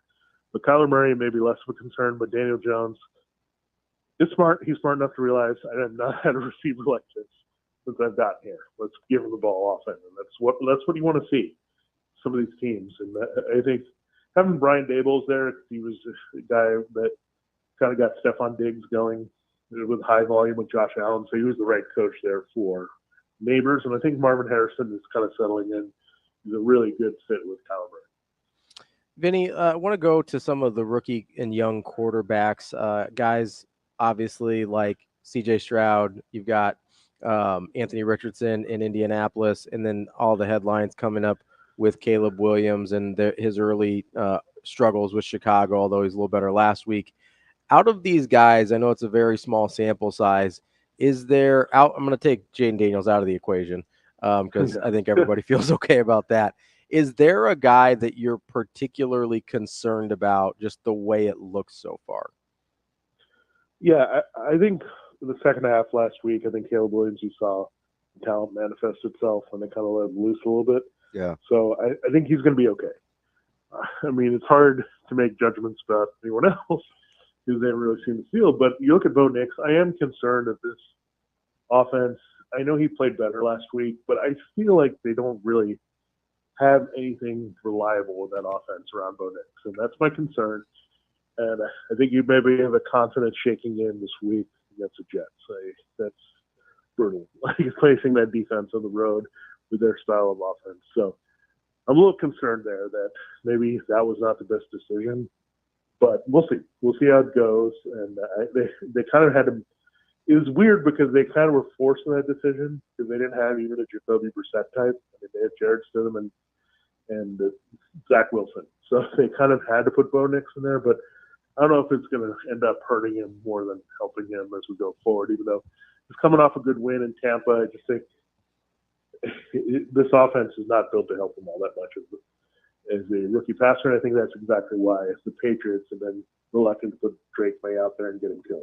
Now, when they were healthy, this was a much more fun question. But at one point, Benny, before the season started, I would have asked you, okay, hey, who would you rather be, the Rams or the Seahawks? A lot of similarities, some young talent. They get kind of built through the draft, teams on the come. Rams can't. I mean, they're being held together with some electrical tape, and they're piecing it together. But so let me go to Seattle and just Seattle. When you look at the 3-0 star, I think a lot of people like McDonald. Where does Geno Smith belong in the quarterback discussion? Because he got the big deal. He had the good season. It took him a second. They're winning a lot. Do we need to look at Geno Smith differently, or is this the sum of the parts kind of thing in Seattle? Well, there's another quarterback that's been lifted by a lot, right? The receivers are really good. DK Metcalf, Jackson's been the Jigglers coming on. They have two good running backs now. We've seen with Kenneth Walker after he got hurt. Zach Charbonnet's looked good. Charles Cross has developed into a premier left tackle, so that's another quarterback friend. And I think the system is really good. I mean, what did Ryan Grubb do last year? He helped Michael Penix become a first-round pick. What did he have at receiver? He had Jalen Polk and Roman Dusay and Jalen McMillan, right? Those were the receivers he had in Washington, and he had got that talent, and he's just parlaying that. And what they're doing is going up tempo, making it more fun with that offense. I mean, They just were a team that were slow and deliberate, and now they're just ramping up the plays, right? And getting in a lot of offensive plays in every game. So, yeah, the system is working. And, I mean, you can't fault Geno Smith. I mean, Dave Canales helped him a lot, and he's being helped a lot by a different style of offense coordinator. But, yeah, I mean, we look at Geno Smith, and this is the thing is, like, I mean, if you're going to be one of these veteran quarterbacks trying to resurrect yourself, whether it's Sam Darnold or Baker Mayfield or Geno Smith, it's okay. Land in the system. Just know how to execute it, and these numbers can come. And I guarantee you that's a bit – Andy Dalton looked pretty good in the first game because it's a guy, Dave Canales, that maybe have a better track record with a Mayfield, Smith, these veteran kind of guys more so than rookies, and maybe that's what the results are with Bryce Young. Vinny, there's a few kind of high-profile matchups this week, whether it's Chiefs Chargers, you got Eagles Buccaneers, and Vikings Packers. Do you think we start to learn a little bit more about some of these things? Some of these teams we think are pretty good in those matchups? Yeah, definitely. I mean, the Vikings-Packers, they'll probably be a good defensive matchup to watch. To see the Saints-Falcons, I'm just going to see who takes control of that division early. I think the Falcons have started to be a work in progress, but they've also had to adjust to the most change of any of those teams, so something to look at. So, yeah, I'm glad the division games are coming because I can't tell you exactly how these divisions are going to play out because they seem so tight. But I think once you start getting these games there, you can actually stack these teams against each other. So I'm looking forward to it. Vinny, let me ask you something because this was on the heels. This was, I don't know, it was in the off season, and my partner, we're in like the middle of Chiefs world, and Mahomes is ranked 4 by his peers, and we see these polls where Allen is overrated by his peers. And back then, and this was maybe my Steelers bias, I said, what's the best non-quarterback in the NFL for my money? If you had to pick a guy that fits that mold for you, and you've got to go grab a ticket and watch a game, and it's not a quarterback, who would you go watch? That's a good question, and I'm going to take wide receivers out because quarterbacks and wide receivers are kind of the thing here together, right? Yeah. I think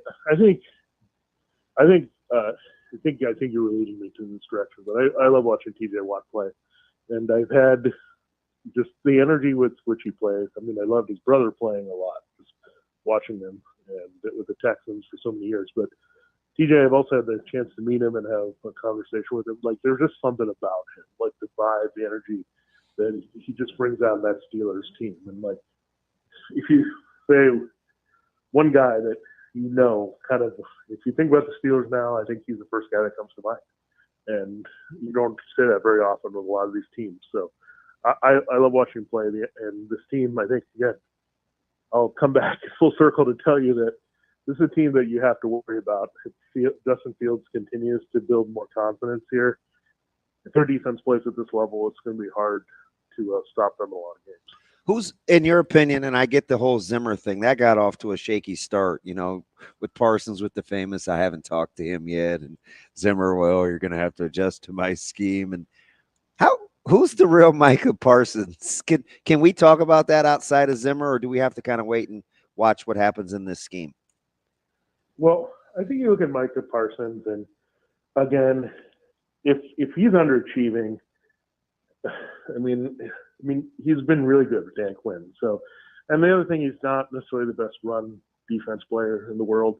Like, he's there to disrupt and blow things up in the backfield. And again, if your run defense is stinking up front, you're not unleashing Micah Parsons the way you would like a lot of these games. And maybe that's an adjustment they need to make, is like, hey, he's playing a defensive end or whatever, where he's aligning at this point with Zimmer. Maybe to say, look, he's our best player. We got to get him in the middle of the field, help him stop the run. This is where we might need his resources a little bit more. So those are the adjustments like the better coordinators would make. I mean, yeah, we talk about offense a lot, guys scheming, putting guys in position to succeed. I think Zimmer probably is going to need to make an adjustment if this run defense is going to become better. That's Vinnie Iyer from the Sporting News. Vinny, we appreciate your time as always. We'll catch up again soon. Thanks, Vinny. Thank you, guys. More Hurrdat Sports Radio coming up next.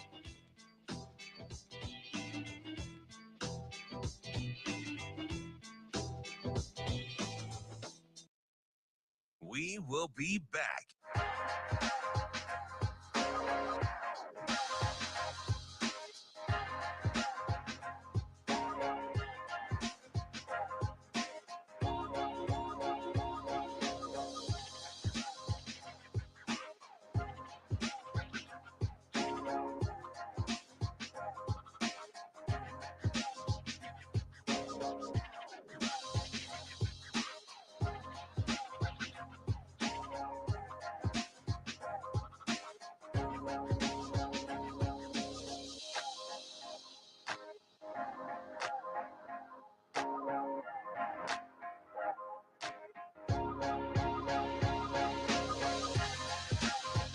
We will be back.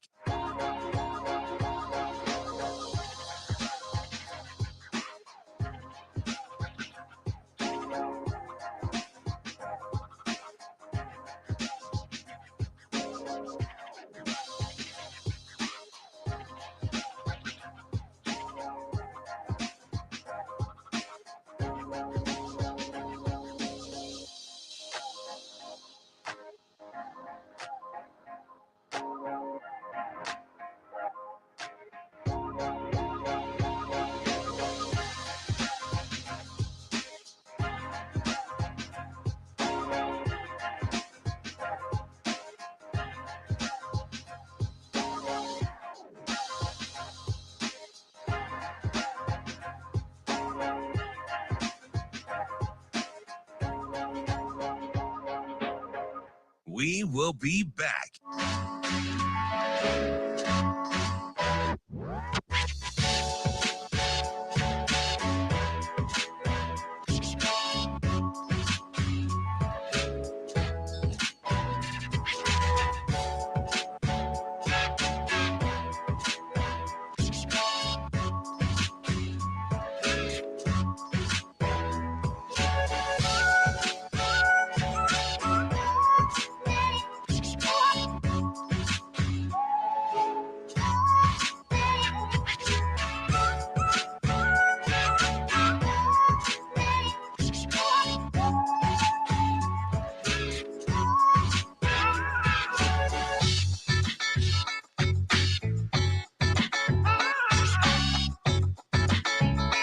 We will be back.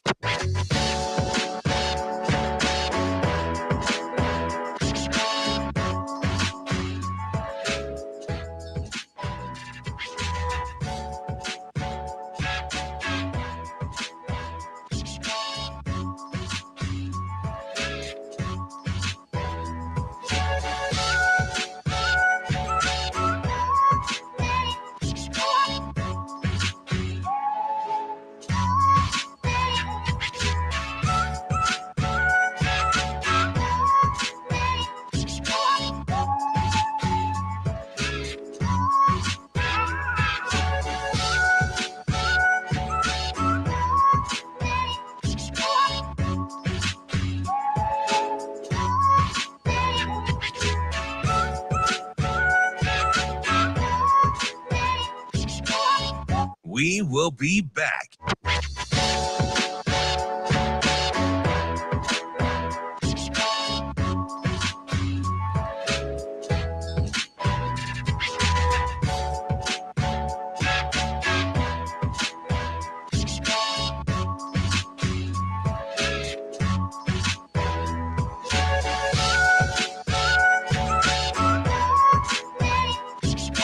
We will be back.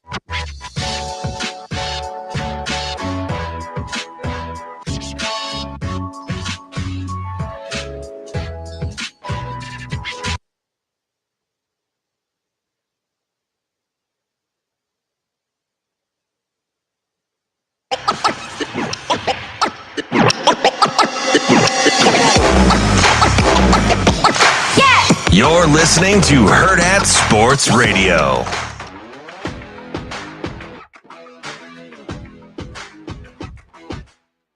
That's your own fault. Welcome back to Hurrdat Sports Radio, AM 590, ESPN Omaha, ESPN Tri-Cities. We're live on Twitter, Facebook, YouTube. That's DB.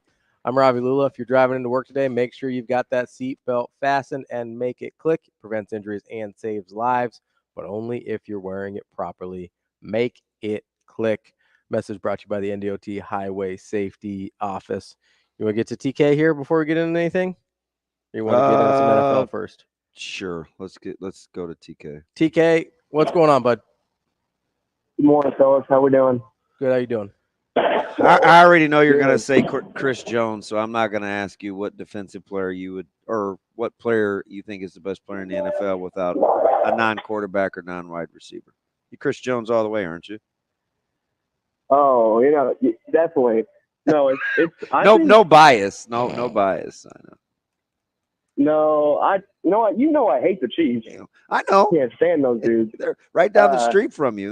Big Chiefs fan, TK. Yeah, big Chiefs fan. No, I would definitely be Cam Jurgens. He's killing folks.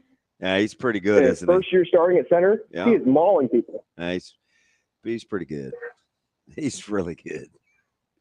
All right, how's Tyreek doing how's Cheetah doing after you guys made him do the Warrior thing?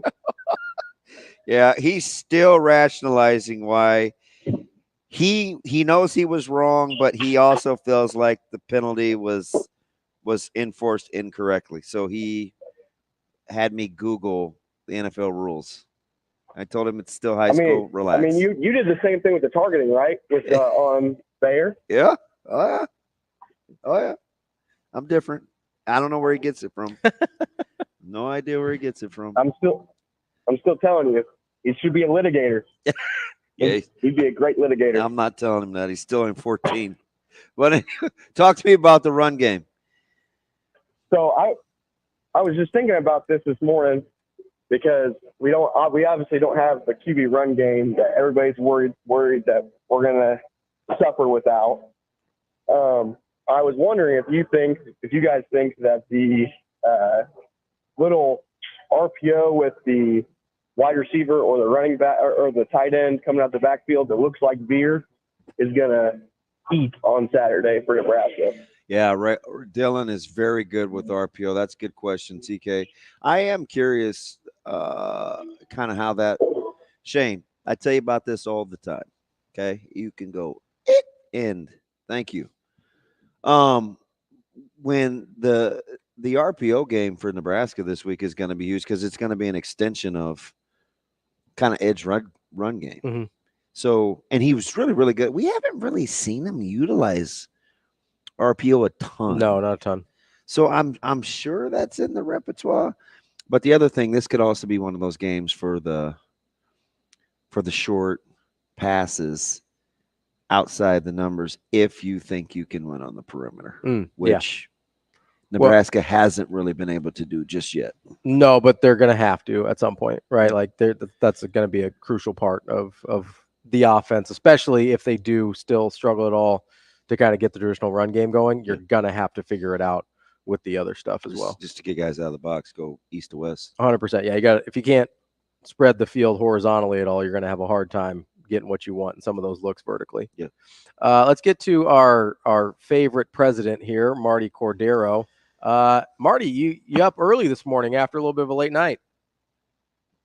Yeah, it's great to be talking playoff baseball in the minors on September 26th. But it's been a great week. It's been a great season, and maybe a little bit of an unexpected Game 3 tonight at Warner Park. Yeah, well, I only have one criticism living between Q and Harrison by Rotella's is these late night games, buddy. You keep my neighborhood lit. Like, can we work on that since with that castle you got there on the hill?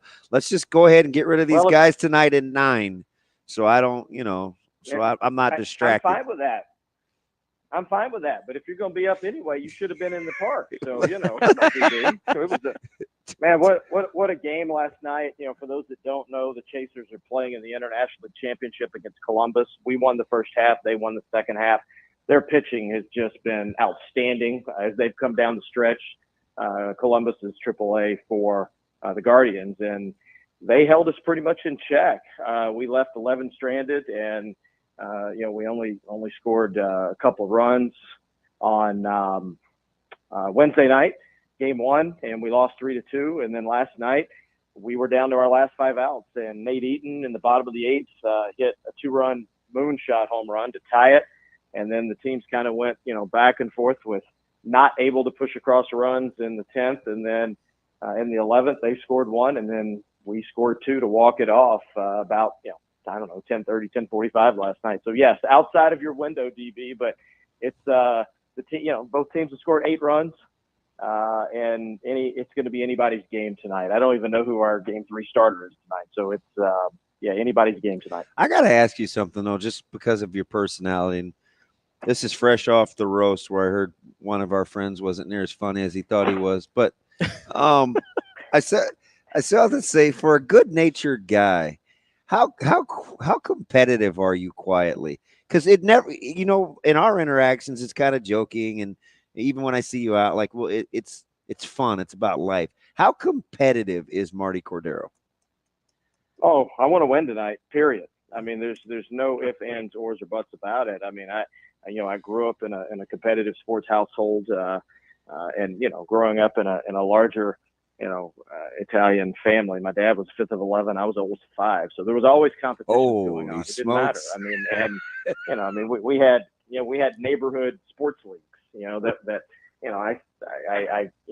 we kept up and we competed in everything. So, this is, while we don't control, the baseball decisions that go on, that's all the Royals.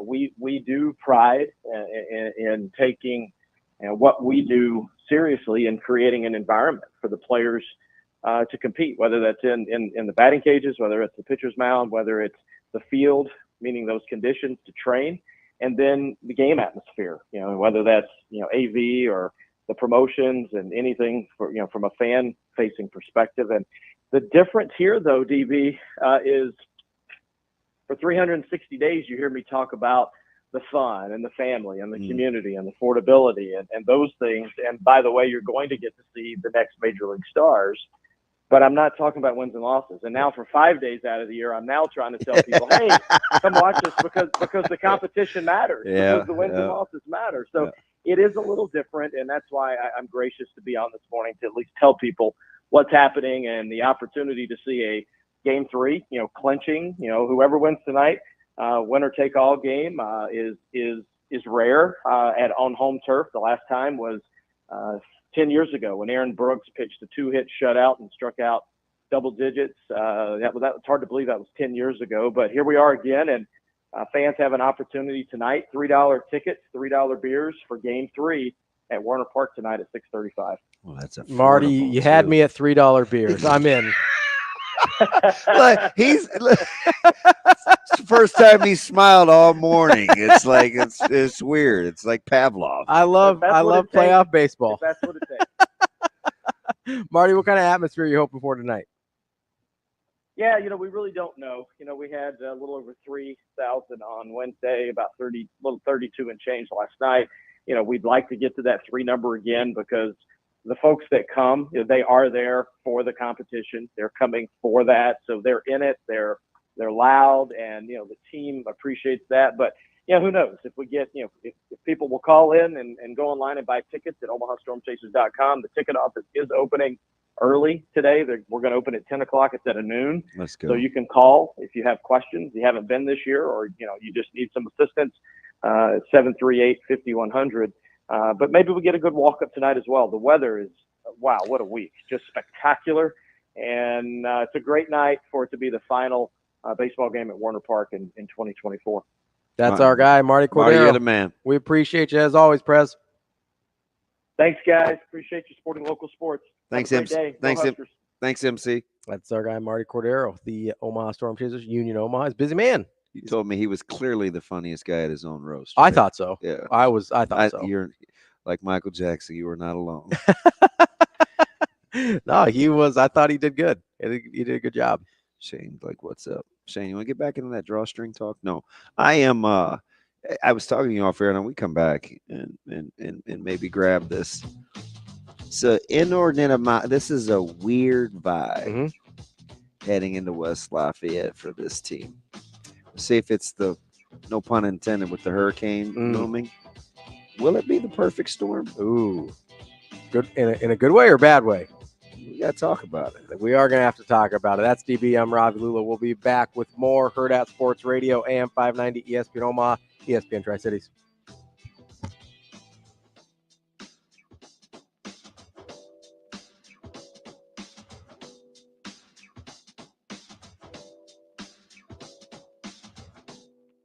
We will be back.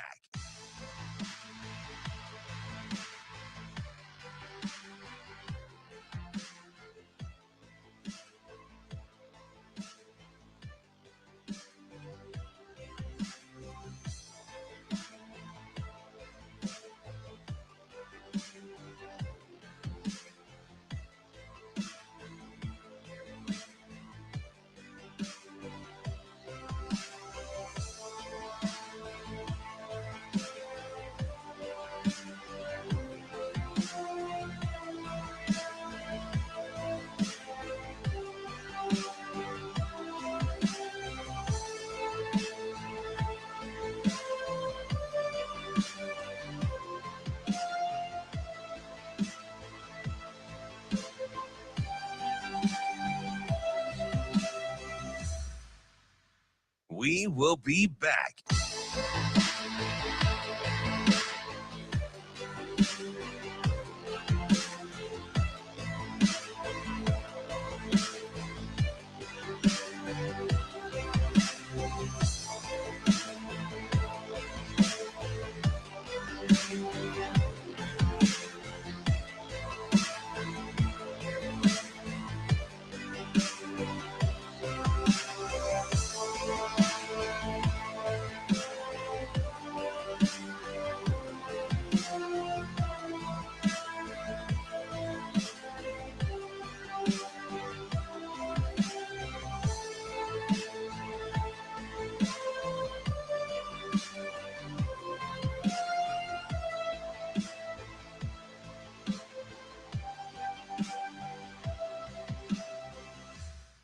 We will be back.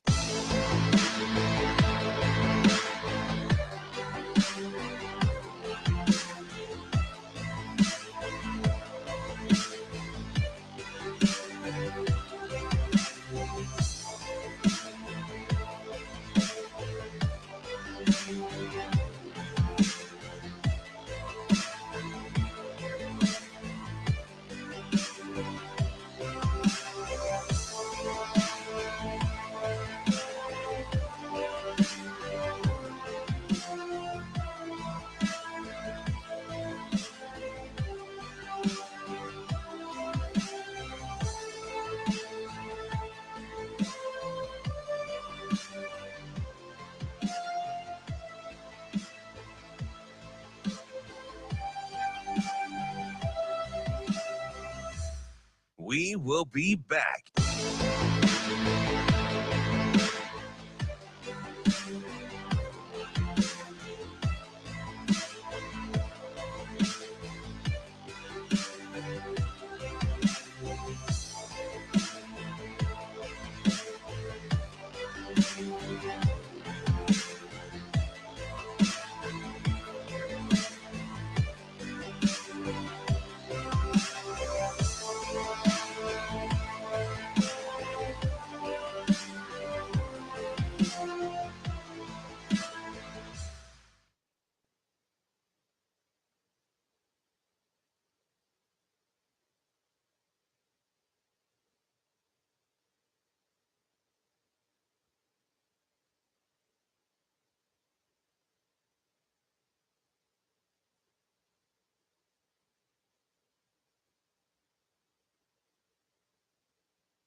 You're listening to Hurrdat Sports Radio. Now, Vegas insider, senior handicapper, and fan of the cold Budweiser bottles, Brian Edwards. It's got to be touchdown, touchdown, touchdown. Brian Edwards. I don't really love it. Brian Edwards. Were they using the cream cheese to butter the bagel? Brian Edwards. I'm going with the cowgirl. Here is Brian Edwards. Wrapping up hour number 2 here on Hurrdat Sports Radio, AM 590, ESPN Omaha, ESPN Tri-Cities. That's DB. I'm Ravi Lulla. We're joined now by Brian Edwards, our Vegas insider from Major Wager. What's up, B? What's up, guys? B, how we doing? Can I ask you an NFL question? Yeah. It's not about capping or anything, but I mean, you make all this money every week, practically a trillionaire from just winning. So if you had to go pay for a ticket, and you have to watch a non-quarterback, non-receiver play in the NFL, who are you going to watch? A non-quarterback and a non-receiver. A non-quarterback, non-receiver, because they are fairly connected. Yeah, okay. That is a great question. Kyle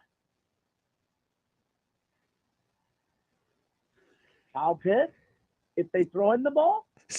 You're such a homer. Oh, you said receiver. Okay, all right, let's see. Can we get away from the fact? Now, if you would have said Matthew Judon, I would have understood. But I mean, TJ Watt.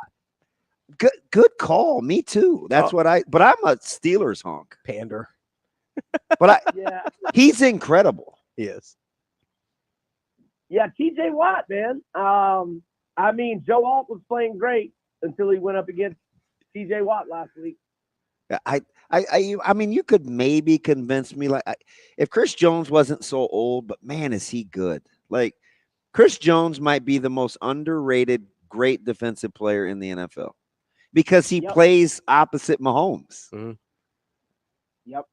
See, I would remember that those first couple Super Bowl teams for the Chiefs didn't have very good defenses. All they had was Chris Jones, but now they've gotten good defensively the last 2 or 3 years. Yeah, my buddy just said Penei Sewell. How good is he?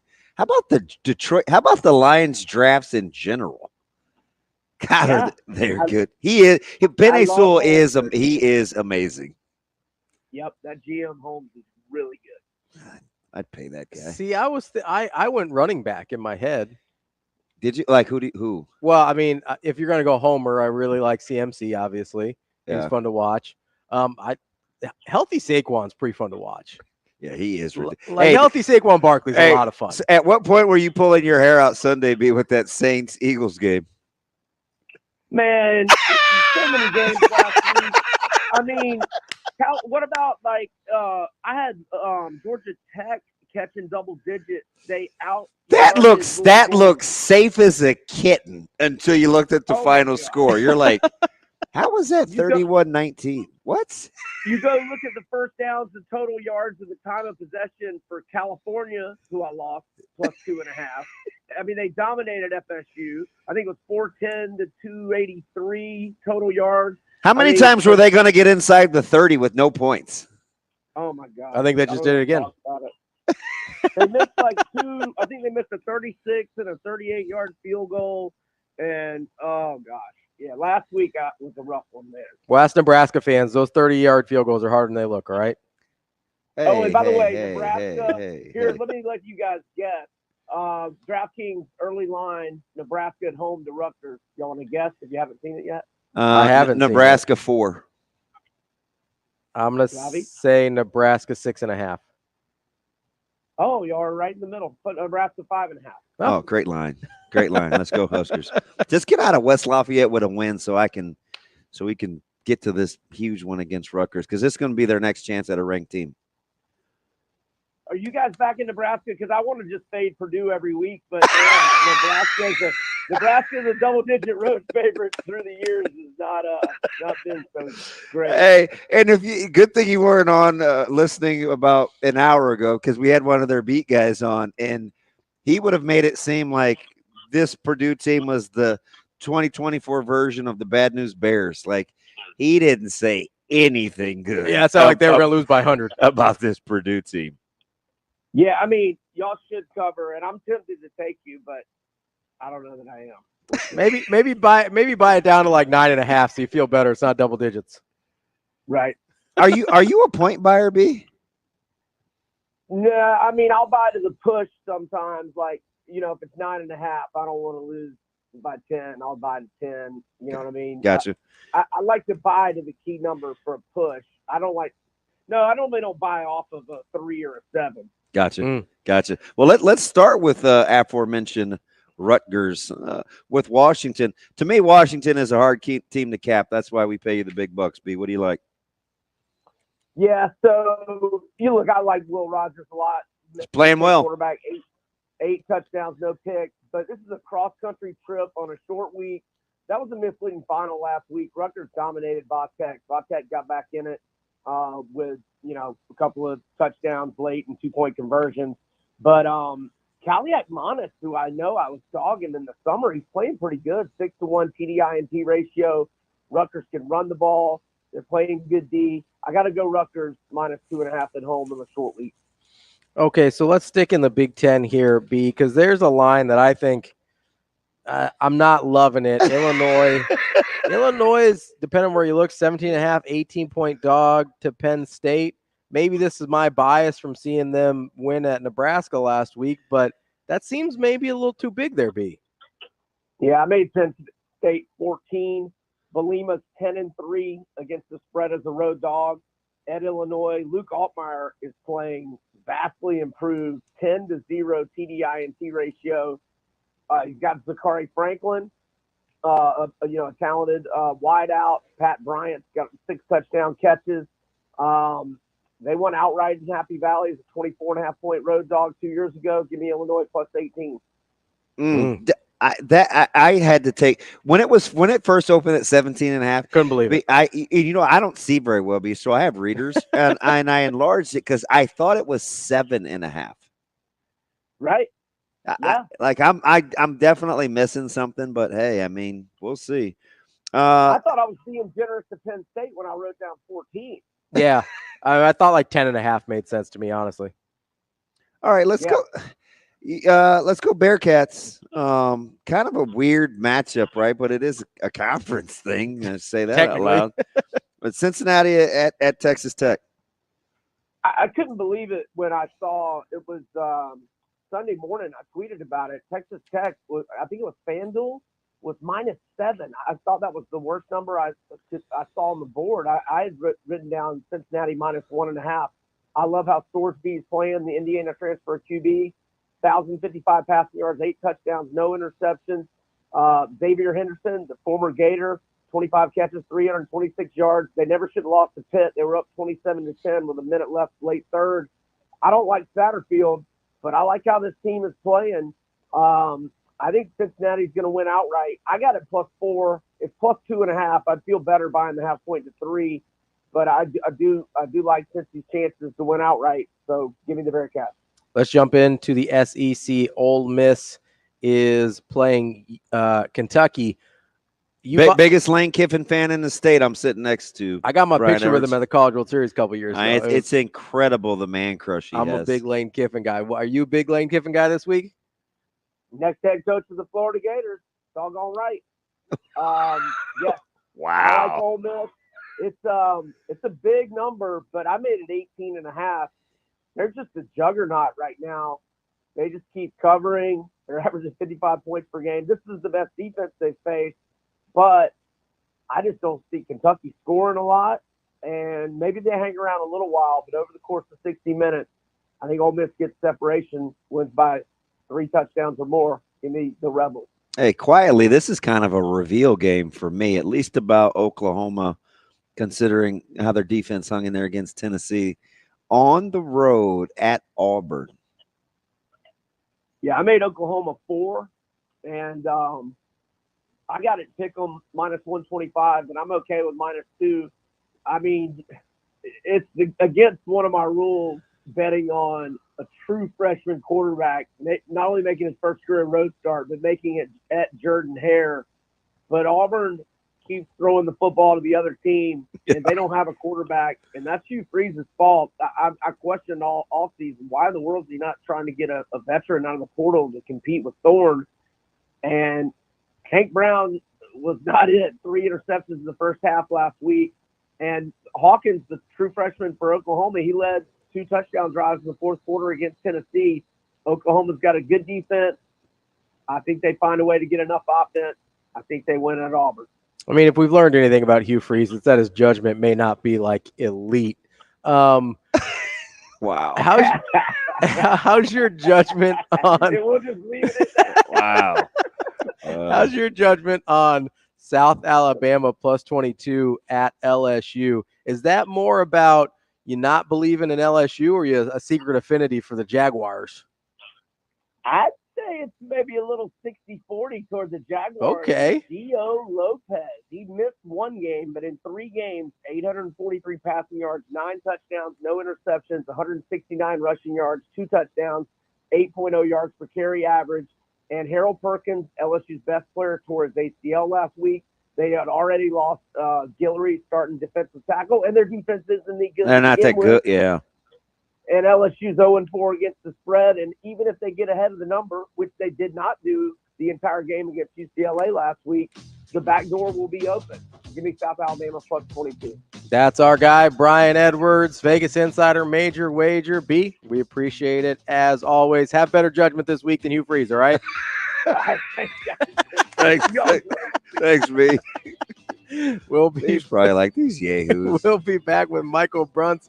Get into Purdue a little bit. Purdue. DB's feeling some kind of way about the vibe. I feel some type of way. Hey. We'll talk to Michael Bruns, Husker 24/7, coming up next.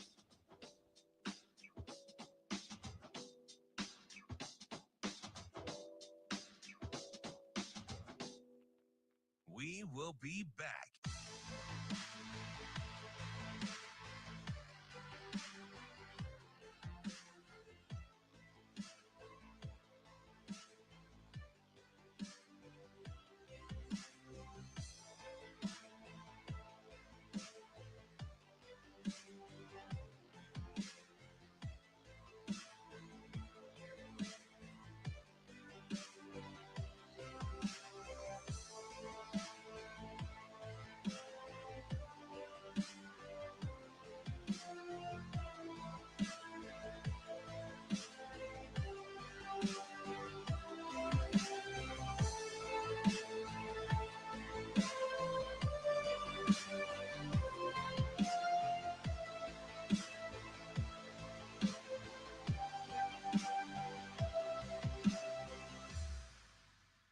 We will be back.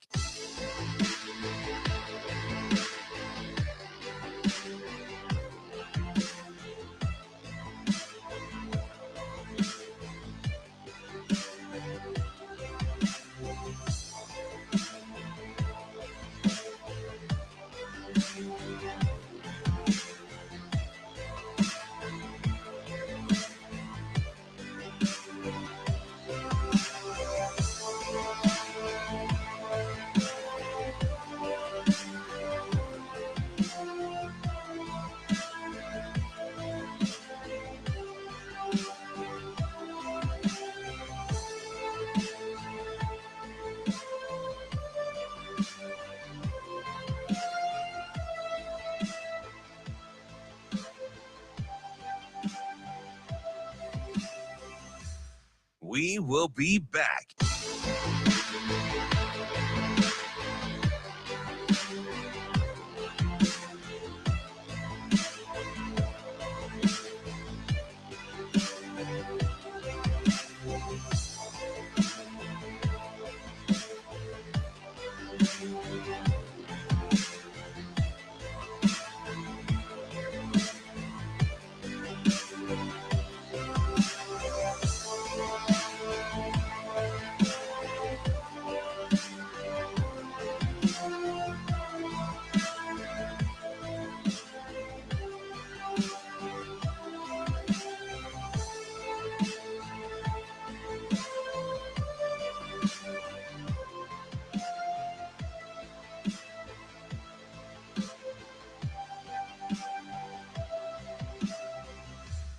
We will be back.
Yeah, no doubt.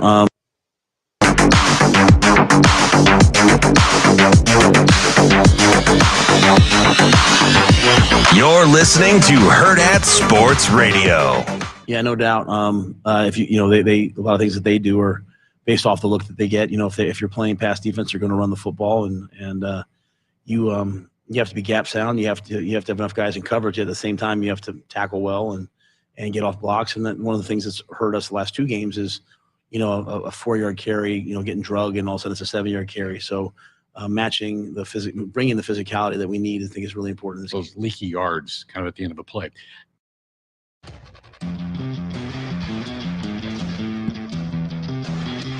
We're back here on Hurrdat Sports Radio, AM 590, ESPN Omaha, ESPN Tri-Cities, KFOR in Lincoln. That's DB. I'm Ravi Lulla. We're joined now by Michael Bruns, a Husker 24/7. Bruntsy, how are you this morning?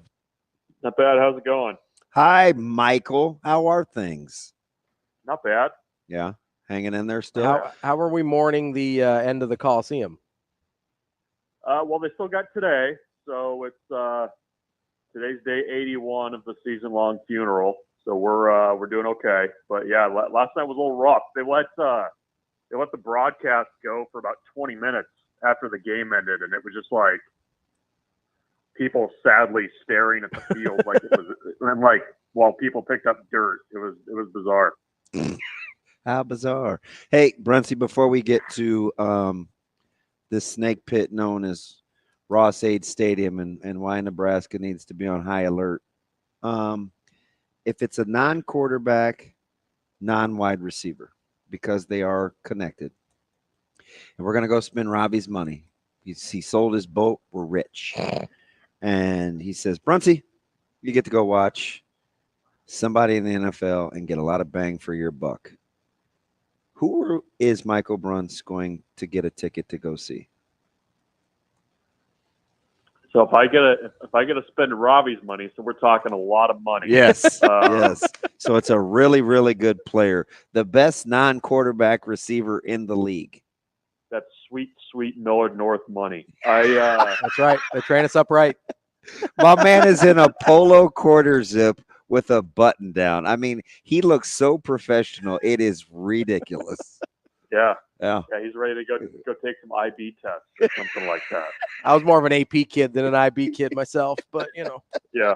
Wow. Wow. Here's an answer that I think. So if you're just saying best, I mean that I'm going to take the question a different way. Who do I appreciate watching? Yes. And I watch more Tampa Bay Buccaneers games than I probably should. Wow. As a non-Tampa Bay fan, I really legitimately and truly enjoy watching Levante David. And that's not just because of the Nebraska stuff, but I mean, I think when you talk about somebody that's done it as long as he has and as well as he has, like I can really appreciate that, even though he's criminally underrated and overlooked and all that other stuff. But I mean, he's a little bit of a throwback to me where, I mean, you guys remember, like in the 80s, you'd have a guy that played 12 seasons with the same team. He's affiliated with that organization and that area. And like, that's cool to me. Like, I like that. So I would go and I would probably get my ticket on the pirate ship. I mean, I'm assuming you can watch games from the ship, right? Yeah. I would have to imagine. Yeah. But you have to wear an eye patch, Bruntz. That's the deal breaker. Well, if you move it back and forth, you're okay. Or kind of fold it up like it's like yeah. I would go watch Levante David because I don't know how much longer he's going to play, but I appreciate the way that he plays. Okay. That's our first linebacker on the board. Michael Bruns here for the Carl Banks and Pepper Johnsons of the world. Oh, yeah, right. Give me a little Carl Mecklenburg. That's what I want. Right. Michael Bruns here for AJ Dewey. Always comes back to Denver with Bruntsy. Carl Mecklenburg. Hey, Bruntsy, on a serious note, though, like I hear about how bad Purdue is, right? I've heard that a lot, and how it's ideal that Nebraska is going on the road. Are you putting up one of those caution signs on the old interstate on the way to West Lafayette for these narratives? I mean, it's a little bit of a scary game to me, and not because Purdue's the 85 Bears. I don't think that's where you're trying to go with it. No, but Ravi has a name for you that I would like for him to text you later on, that he called the fan base heading into this week. I'm not sure it's safe for radio.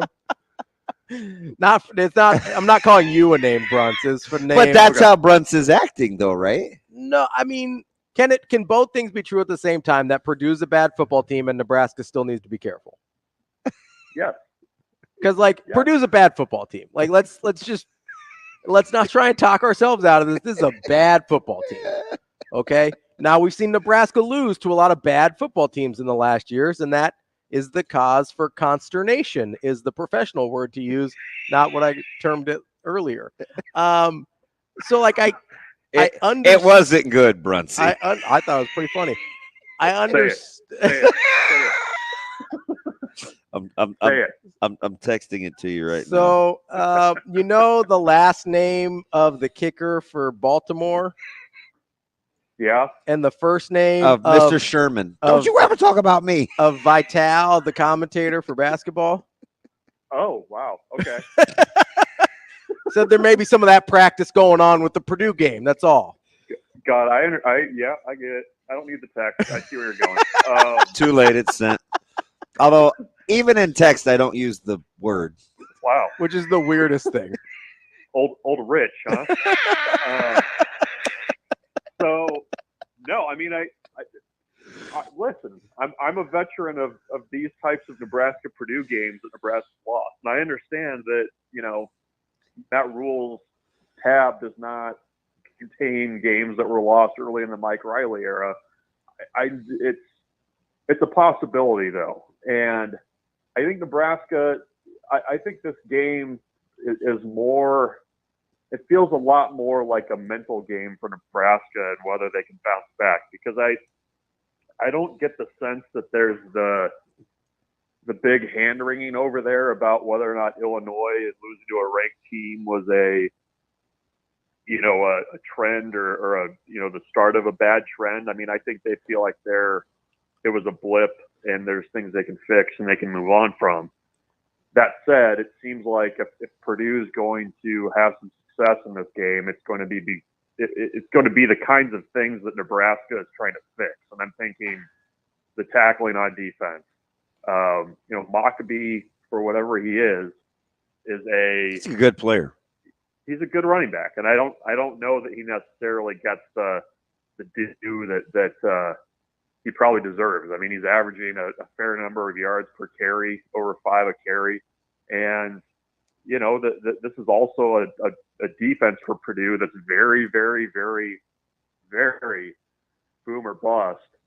More bust, very busty over there in West Lafayette the last few weeks. But I do think that they have the ability to, make life difficult if you're not dialed in. So I'm not making them the 85 Bears. I'm just saying, No, you know that they've lost 4 out of the last 6 to Purdue, right? I mean, that's kind of. I'm aware. Yeah, I'm aware. And I mean, Nebraska's not going to West Lafayette to play like University of the Pacific. Like you got some guys over there. Hey. R.I.P. to the great University Pacific program. Yeah, you guys ended them. I mean, that's something. So, how do you feel about ending a football program, TV? Go Azusa. So say Bruntz, for people they talk about the tackling and this, that, and the other, and I'm just thinking to myself, I was listening to Jenkins, one of the linebackers from Purdue, in his press conference, and they've been bad and they haven't created a turnover, and he's basically saying, hey, let's solve problems with aggression. Let's do your 1 of 11. Just do your job. How much of it do you think what you see with Nebraska in terms of like open field tackling has more to do with team defense than individual guys in space? Yeah, well, it anecdotally feels like there's fewer guys around the ball than there was last year. Is that fair? Yeah. Yeah. I mean, I think that was the thing that was, last season when the defense really kind of started humming along, it was like, oh, wow, you got 3 or 4 guys there on every play ready to tackle and rip at the ball and make sure the play stops and is done. And it feels like there's less of that this year. I don't know if that's, scheme effort. I don't think it's effort, but I mean, it feels like there's still a group that's kind of trying to find its footing. And I guess that's a concern because it is such a veteran group. But yeah, I thought Matt Rule diagnosed it pretty well, though, on Monday when he said, at some point, guys just have to make plays. Like, guys have to make tackles. And that's why John Bullock has flashed the way that he has this year, because he's generally around the ball. He's generally the guy making a play. And you just need more of that. So, I mean, I'm fascinated to see what the travel roster is going to look like for this one, because, I mean, when Matt Rule says they're looking at getting young guys in the game, I mean, given their history of doing that, I don't think that that's just lip service, Like, I legitimately believe they're looking really hard at Vincent Shavers or somebody else that can kind of come in and play with their hair on fire a little bit. Bruntz, in your mind, when you hear him talking about getting young guys involved, what's the benefit of maybe switching out some of those younger guys versus the veterans? Is it just, hey, I think it's more on special teams. We'd rather see fast mistakes than slow decisions, or is it more of a special teams thing? Like, how do you view that? Well, I mean, special teams, I mean, they've got to push some buttons there, I think. Yeah. And, I think it feels more personnel and kind of like very, very big picture approach type decisions to me. The thing I wonder, just, speaking defensively, I do wonder if you can get, like, let's say you can get 10 to 15 snaps off of Ty Robinson's plate. Like, what does that picture look like? Because it felt like last year it was a little bit, the rotation was a bit more robust, and I don't know if, they just have not gotten enough from that second and third wave of defensive linemen, especially in the middle to this point in the season, as maybe they would like. And so, yeah, I mean, when I hear him say, they want to get young guys in, I mean, that's kind of that next group of guys. It's like, who can come in and give us 10 good snaps? Who can give us, maybe 15? That's kind of what I hear when that happens. I mean, I think Damon's point about special teams is important too, because, if you're going to continue to try to make teams return kicks on you, you need to find some guys that can get down there and cover and not make it into such a fire drill like it seems at times. So all of that. I mean, I think this is kind of an opportunity to maybe look at some guys, because you have to make decisions about who's coming and who's not. Bruntz, what was the tenor? How important, or what? First of all, what was the tenor, in your opinion, the takeaway from the press conferences on Monday and Tuesday, and pitted against what you think you're going to see on Saturday at 12 EST? Yeah, I mean, it felt like as the week went on that there was less of the hangover had kind of worn off, because just kind of, listening to Matt Rule, and I know they hadn't really practiced on Monday whenever he came and talked to us, but even after that game, it felt like there was the potential for there to be a little bit more of a soreness to the way that game unfolded and the way that Nebraska played. I mean, I think, when we heard from players on Tuesday, there seemed to be a little bit more resolve of like, we know what was wrong.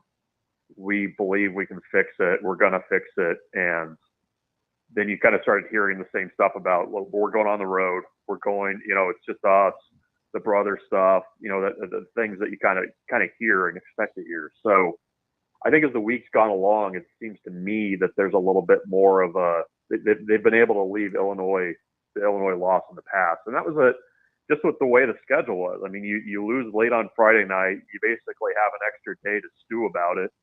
And, I think it just took a little bit longer to shake off. But I mean, I'm expecting to see a team that's a little bit more dialed in and, has generally responded okay whenever they've had those kinds of moments that it seems like they've been kind of dominated in terms of physicality. I mean, in November last year, I didn't really feel like that was the case a lot of times. And, I think this group responded pretty well after Michigan, which was the last time I can remember something like that pretty clearly happening. Bruntz, do you think and DB's been asking this question all morning, do you think there's a pressure on Purdue or on Nebraska to run the ball particularly well because of all the narratives we've heard about, and they're true, right, about Purdue's rush defense? Like, do you think that adds pressure for Nebraska to prove they can run the football? I mean, they're going to win how they're going to win. I mean, I think outside. That's a t-shirt. What's that? That's a t-shirt. Yeah. They're going to win how they're going to win. Yeah. No, I mean, no sense in solving pie. It's tough because like Nebraska doesn't want to or isn't going to run the ball the same way that Notre Dame and Oregon State did. Like, right. It's the quarterback run piece is the big kind of differentiator there. And, I think Nebraska will hopefully be able to line up and run the ball at them. I mean, this feels like a game where this game to me feels like an Emmett Johnson game. Like, you need somebody that can make an aggressive defender miss and then take it 40 yards. I'm with you. They have not had that yet. And I'm eager to see if Nebraska can do that. I mean, it's going to look different. Is there more of a role for Heinrich Harburg in this game? I don't know, but they're going to have to run the ball. And if they're able to run the ball, it's going to be a heck of a lot easier game than standing back there and chucking it around. But, I would be very surprised if Nebraska approaches the numbers that Oregon State and Notre Dame had against Purdue. Like I don't know if the running back run game. I don't know if there's enough in there right now to get to those numbers. But I am eager to see more Emmett Johnson, because I think if you get him in there, get a few chunk plays, it makes it look a lot better. Yeah, it's interesting. I don't know if it was on the show or might have been in Nebraska City or something, but I was saying to whomever I was talking to, it's cool as a running back to situationally know when you're going to play, right? Hey, you're the short yardage guys, or you're this guy, or you're that guy. But the dilemma is you have to have some counters off of that, because other teams have tape too, right? So right. I'll be that cat and mouse matchup. What plays are called when which backs are in is one thing I'm going to be looking at. But the other is there's got to be this temptation that when you're running the ball and you know you want to run it, you clearly don't have the ball in the hands of your best offensive player making decisions. So yeah, you have to be able to be at peace with that too, right? Some of it is just like, I don't know if self-control is the word. It seems kind of weird to use, but you either have to have some patience or self-control, knowing that your best player isn't the one out there throwing it around the yard making decisions. Yeah, I mean, there's, probably a little bit of discretion in play calling where, you're going to have to just kind of keep going forward with the run game and hope that you're able to break a few of those. I mean, it looks a lot different. Because you want to run the football over the long haul, right? I mean, that's what you're saying, right? Yeah. Well, I mean, they're just, I don't know. I mean, I think the easy thing is, well, you just need to keep hammering it in there. But I think a little bit of variety helps too. I mean, we haven't seen a ton of the short passing game yet that I think is also in there that can kind of open things up a little bit. But I don't know. I mean, I think this is a game where, Nebraska, if they're willing to keep going with it, is going to be able to do some things on the ground, especially if they mix and match those running backs. Bruntz, if you're looking at let's say we're coming home from West Lafayette on Saturday mid-afternoon, and let's say Nebraska has covered the 10 points, but not by much more than that. How do you think you'll feel? Stop it. I'm curious, because I think a lot of Nebraska fans, if Nebraska wins by 10, they just still don't feel great. It depends on what it looks like. Yeah, I mean, there's probably a piece of what it looks like. I mean, I think I basically predicted about a 10-point win. Like, I think that's the number I landed on. So, I mean, a win's a win. You feel okay about it, and then you move on to Rutgers. Like, I think that's kind of where I'm at right now. Like, there's a time for style points, and I think this is much more about just kind of getting right, making it look okay. And if it's a 10-point game on and kind of an ugly, 11 a.m. Peacock kick, that's what it takes. So, I mean, print the shirts, they're going to win how they're going to win, I guess. But you kind of, if the defense is able to exert itself and kind of control the game a little bit, I think Nebraska will be fine. But, if there's like a late score that gets it down to 10, that's a heck of a lot different than, what's maybe Nebraska adding a late score. So I think I'd feel okay about it. But there's like Damon's right. I mean, how it looks certainly matters, but a double-digit road win, I think Nebraska would probably take right now. I think the most beautiful thing about Ravi asking that question is he and Donald Trump are now intertwined uniquely. They both want to bring Johnny Carson back, going with the old Karnak the Magnificent predictions. Hey, Bruntz, well, I mean, it's hard to predict without seeing the game. I'm just curious. I think there's a Michael Karnak. Is Bruntz, should we just call you Karnak the Magnificent or no? I don't think that's his middle name. It is not. I understand the reference. I don't think I could talk about like one Karnak. Oh, that's right. You guys are the same age. I'm sorry. My frame of reference for Karnak is Steve Carell doing it on The Office. Yeah. If I'm being honest. You know who could probably weigh in? I bet BC has like 3 favorite clips, if I had to guess. He's in the archive like that? Oh, yeah. Oh, yeah. Are you guys driving? Yeah. Oh, that's gonna be that's I don't want to We do drive it. almost everywhere. I know. I don't want to do it with you guys, but I would love to see it. You should bring up some Carnat clips in the car, see what BC's reaction is. That's a dangerous rabbit hole, and I'm not joking. Like, if you want to hop in the car for one of the Indiana trips next year, Damon, you're welcome to join us. We can do 12 hours to Indianapolis. So, just give me like a quick snapshot. Like, do you get your snacks and you load up and you make sure everybody has their seatbelt on and when you're like, what the stink? You divvy up the hours, or like, how does it go? Yeah, I mean, we divvy up. If we're a strong Cheez-It car on road trips. I like a good Cheez-It. I like a good Cheez-It. I kind of enjoy I have to that. tell you, my heart got going a little fast whenever I saw a bowl rep from the Cheez-It Bowl at Nebraska game a couple weekends ago. I was like, oh, buddy. I wanted to know because the guy had, it's a bowl guy, so he's got his suit jacket on and his branded stuff. I was like, I bet that guy's pockets are just loaded with Cheez-Its right now. You think he just keeps them on him at all times? Yeah. He's just like standing there in line, just sneaking a Cheez-It. Just like flips you a Cheez-It like a quarter. Yeah. He's like low budget Oprah. You get a Cheez-It. You get a Cheez-It. Oh man, somebody needs to put on a GoPro or something on those road trips, bro. I'll say, yeah, get us a little sneak peek in there. Maybe like do some phone recording, see what it's like in there. Yeah. That's the content. I assure you, it's really not that great. It's pretty boring. It's like just a couple of old guys like riding in silence usually. Oh, well, it's better than riding with DB. He complains about the music the whole time. So. Oh, Ravi is the worst. Bruntz, we'll talk to you later, bud. See you guys. See you, Bruntz.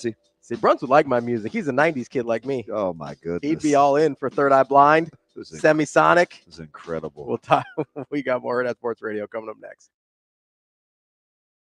We will be back.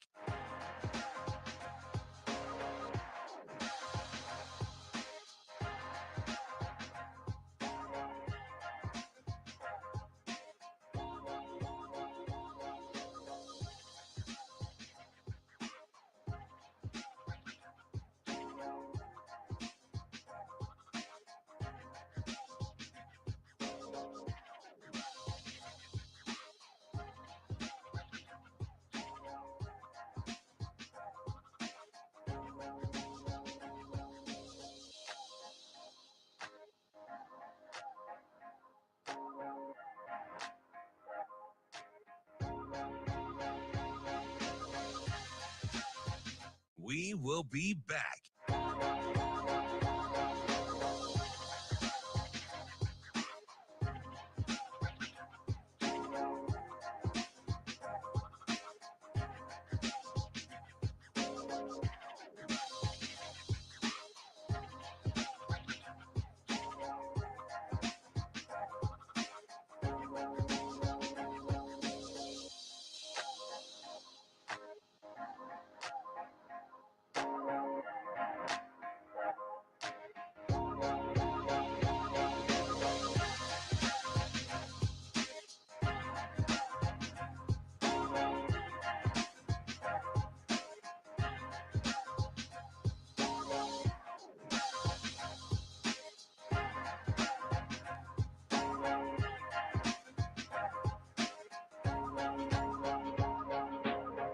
We will be back.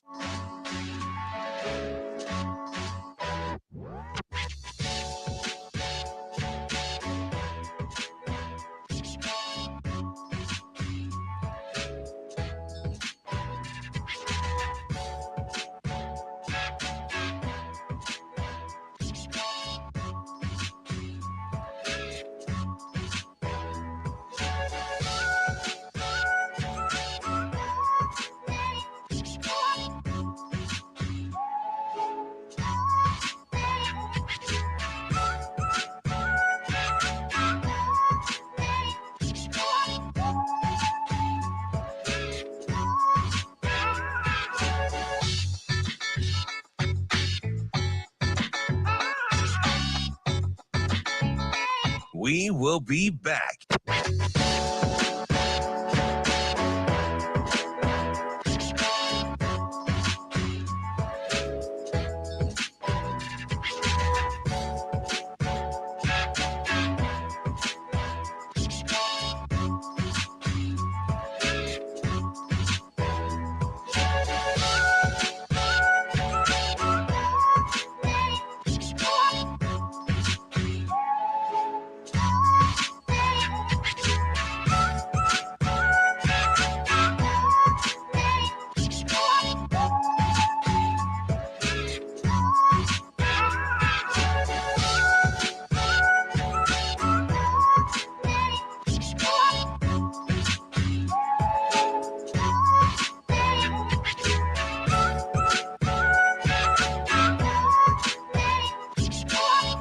We will be back.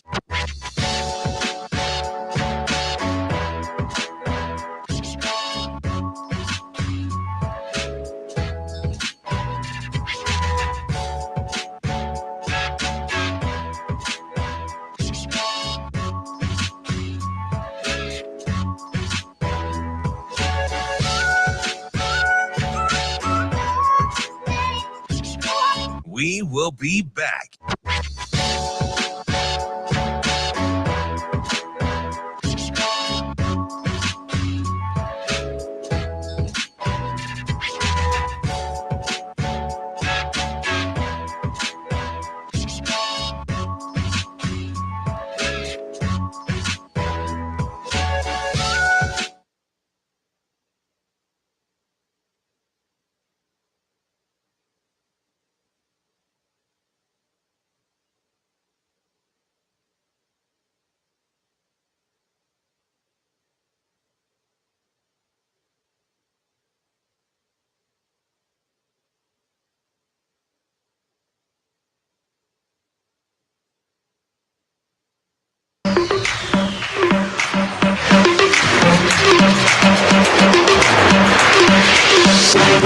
You're listening to Hurrdat Sports Radio. Welcome back to Hurrdat Sports Radio, AM 590, ESPN Omaha, ESPN Tri-Cities, KFOR, and Lincoln. That's DB. I'm Ravi Lulla. It's time for Bet On It, brought to you by Warhorse Sportsbook, the best place in Nebraska to place your sports bets. Got all that good info from Brian Edwards earlier. Make sure you use the cream cheese to butter the bagel. I don't think you can bet on that, but you can go to the sportsbook in either Omaha or Lincoln. Maybe use some of his ideas. I personally think that the plus 18 is a little too high for our fighting on I wouldn't touch that thing with a 10-foot pole. Why not? It's because it's like my man TK said. That has Illinois letdown written all over it. Maybe. I mean, it's big for a reason, right? Maybe. Yeah. I mean, they don't always win. Maybe. But you can go there either Omaha or Lincoln to the sportsbook and place bets on nearly every major sporting event. Go to warhorsecasino.com for more details. What's up? I sent Bruntz it could actually really be somebody's name. Oh, 100%. Right? Like Richard Tucker could be a name. I think that is a name, but I just don't know who. There is a Richard Tucker. Somewhere in the world, I'm positive. Can we look him up on Facebook? It's just funny because he's like the FCC frowns on that, eh? I don't know. He's a funny dude. He is very funny. He's like very dry. Like he's pretty low key. I think it's hilarious. He's a funny dude. He's always been funny. Do you think they pre-planned the route or they just let the Google Maps go? I think you just type it in there and say, Siri, take the wheel. And like, did you see those guys like adjusting the mirrors and like fixing it and making sure the seat belts are fastened? Different ones of those guys I can see doing different stuff. Like I feel like BC is a big mirror checker. He's like, hey, we got to make sure. Got the side view mirrors. Okay, I'm supposed to just be able to see the handle of my passenger door back here. Good to go. He's getting this all lined up here. Feel like Schaefer is more like get in the car. Let's go. You know? Yeah. And then Bruntz is like, hey, where are my Cheez-Its? Can't leave. Can you just imagine a guy with a pocket full of cheese? It's just like, I kind of want to do that next time I see Bruntz is just like have Cheez-Its in my pocket and like flip them to him. So we're a big Cheez-Its car. Man, Cheez-Its are great. I'm a big Cheez-Its guy. I like Cheez-Its. Yeah, I'm probably more like the meat stick type. Yeah, well, you don't eat a lot of carbs, so. No. They were okay. How about going 0 for my first 3 stops? Cheez-Its are pretty good, though. Just terrible orders. It's not great. I wasted a lot of food. That's why I didn't have the heart to turn in my receipts. Yeah. Yeah, it was my fault. You know, got to do what you got to do. It was bad. I'm like, how hard is it to just give me that without the bun plus 3 patties? Like, it shouldn't have been that difficult. You wouldn't think so. But 0 for my first 3. Yeah. We even like stopped because we're like, oh, let's go. We think the RBs can take care of you, right? Yeah. That didn't work out. That was not good. It was tough. It was tough out there. Not quite as bad as the music. But you went to a bagel place. See, Bruntz would be vibing with me. No, he would. Yeah, he would. He would definitely. 100%. It's that like 90s I'd like rock. I'd like to seriously bet that he would turn down the volume. He might turn down the volume, but he would like the stuff. He'd like the music. Nah. What do you think they talk about? Like NASA? Sounds like nothing. He said he said just old guys riding in silence. It sounds like maybe they just don't talk to each other. I was trying to expand your vocabulary, and you weren't really interested in that. Oh, cuss words. No, not all of them. 98% of them were cuss words. It was like 50%. It was something plus a cuss word to show you how versatile they could be. I don't know. I mean, it's just been kind of a fun ride. Bro, he is funny. Like though. BC is definitely listening to a podcast. Would I do that? Listen to a podcast? Yeah. I don't know. You think they go like headphones in the car? But I'm sure like Sasha, I'm sure they were like miserable because I played Big Ten Media Days. Like interviews. Through the Bluetooth. Yeah. I'm sure that wasn't like, but they were working in the back. Like they were busy. Yeah, they were working. I think they had their AirPods in. I know Avery did for part of the trip on the way up at least because she wasn't paying attention to us at all. Except for when she was recording us to put us on blast on the internet. I wouldn't pay attention to us either. You're debauchery. What did I do? Dude. I was trying to help educate. I need to get my mentals right before that trip next year. I'm an educator at heart. You know this about me, DB. Yeah. Yeah. You're a lot of things, but that ain't it. I can get educated. Oh, Ravi. So who's your answer outside of TJ Watt? Let's take TJ Watt out of it. Because for your NFL, who am I paying to see? Because you're obviously, I understand that even if you weren't a Steelers fan, I do like your Saquon Barkley pull, but I probably wouldn't have picked that. Yeah. I think Derwin James is in that discussion. Ooh, okay, yeah. Sauce Gardner is in that discussion. Like 2 years ago, Aaron Donald would have been in the discussion for me. Like just watch it. Yeah. I don't know why my eye goes to all defensive guys. I don't know. But I like Derwin. I like Sauce. Really disruptive defensive lineman is fun to watch. I don't know when it's not against your team. I think this is when like Chris Jones was going through these all the contract stuff a couple years ago, and then I watched them play without him. I'm like, how good could this guy be? Like, they don't talk about him a ton. Like, yeah. Then I started just watching him the last couple of years. I'm like, he's incredible. No, he's pretty good. He's pretty good. You know another good one? Who? Is Dexter Lawrence. Ooh. You talk about disruptive D lineman. I love disruptive D linemen. He's really good. I think I appreciate how much rarer it is than maybe like it's not as rare as the super elite quarterbacks, but it's not common. Like there's not a lot of those guys that are just wrecking games. And I don't know if it's from like the Sioux, like watching Sioux, 15 years ago at Nebraska, or if it's from watching the Nebraska teams when I was growing up, where you had a lot of disruptive defensive linemen. So it just kind of fits my eye. And I think that the world will see him tonight. Yeah. Yeah. I mean, was that 7:15, right? Yeah. I'm not excited. Who's favored? Oh, I haven't even looked at that line. I had no interest in it. And like betting on it. I had no interest in betting on that game whatsoever. TK, he's such a stickler. Stickler? He said, is there a meaningful difference between podcast and talk radio? Yes. I say yes. Well, it depends because format-wise, a lot of times they're pretty different. I say yes. Yeah, like in a podcast that's designed for the digital medium strictly, it's a lot different format. Yeah, I would probably need multiple commercial breaks for Bill Simmons. I don't know if I could just listen. You know what I mean? Yeah, no, I get it. I've listened to Simmons quite a bit. I get what you mean. I don't know. I usually don't listen to him in all like one sitting. I'll kind of go through. And back when I was working like an office job and stuff, I did because you're just listening to stuff to get through the day. But I used to probably could listen to like Joe Rogan. Yeah, I like some of his like space stuff. Do you know one of my my pre-program, two of my pre-programmed channels in the vehicle? What's that? Although I was chastised by one of my coaches yesterday. He said, do you just say truck because it sounds cool? Because that's not a truck. I'm like, oh my gosh. I thought I had dodged this years ago. My SUV. It's two comedy channels.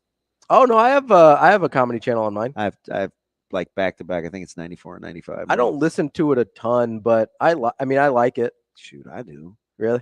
Oh, have you ever? I can laugh by myself. Oh no, really, I 100% really, can. really I'll watch loud. like Netflix specials by myself and laugh and have a good time, like the stand-up specials. I don't always do it in the car just because I don't always come in at the beginning of the joke. Did you see the tweet the other day where a guy asked how we manage watching so many sports? Yeah, that was yesterday.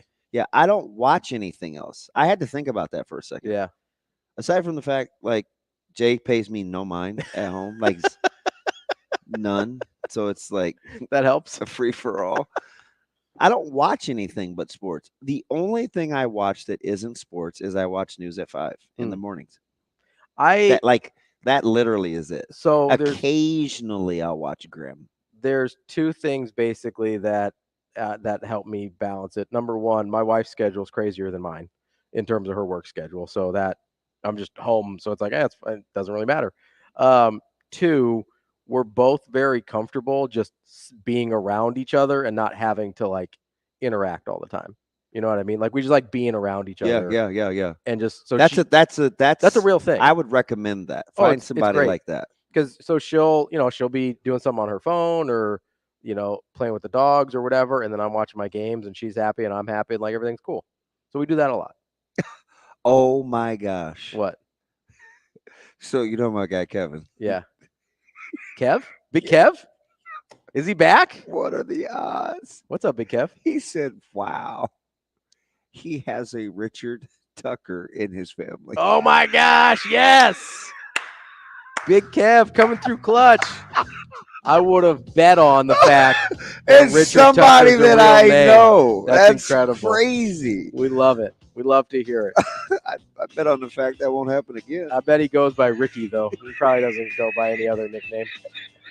That's Bet on It, brought to you by Warhorse Sportsbook. What are the odds? Hey, give us a call. We're doing a thing with Omaha Performing Arts. Give us a call, 888-638-4876. You can win 2 tickets to watch Dane Cook on Sunday. Caller number 3 to Shane gets the tickets, 888-638-4876.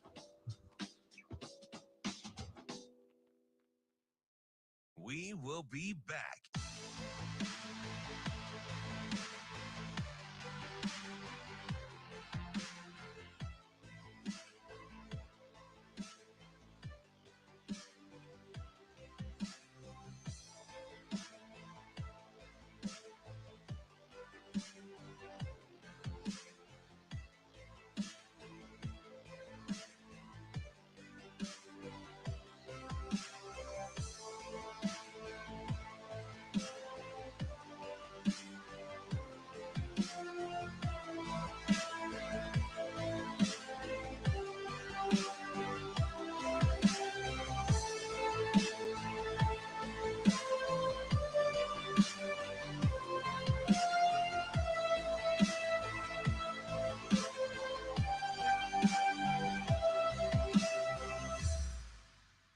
We will be back.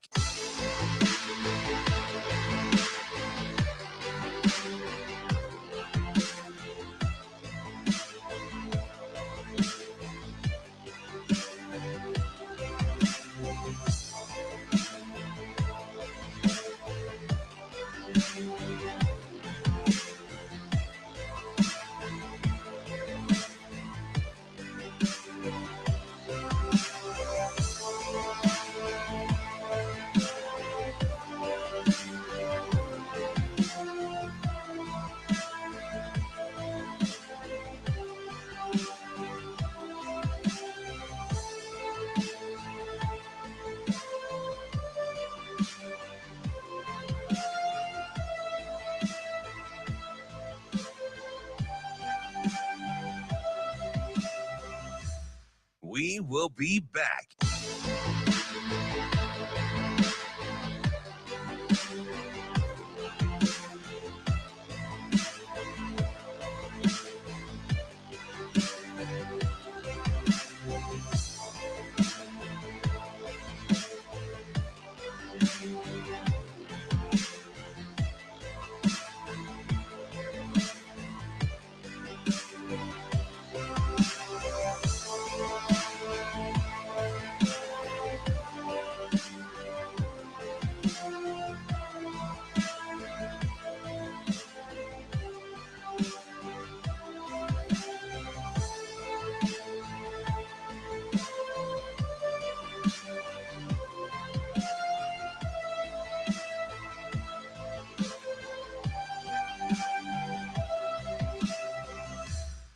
We will be back.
You're listening to Hurrdat Sports Radio.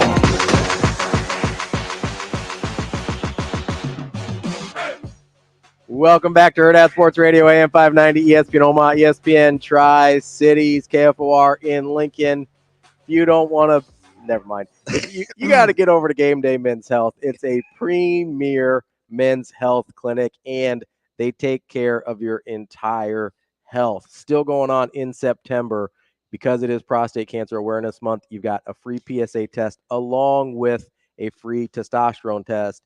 And that testosterone is important, not just for the obvious reasons. You want to look better, you want to feel better, but it's also about energy. They can help you out with your energy, not just with the testosterone replacement therapy, but also with vitamin therapies. I know DB likes his B12 all the time. They've got that for you. Or if you need something a little bit more tailored to your needs, Game Day's got you covered. Big testosterone energy. Why exactly? Why settle for telehealth guesswork when you can get face-to-face experts to help customize for your needs? Get to GameDayMen'sHealth.com/Southwest-Omaha to set an appointment and find out about all the services they offer. Omaha. We love Omaha.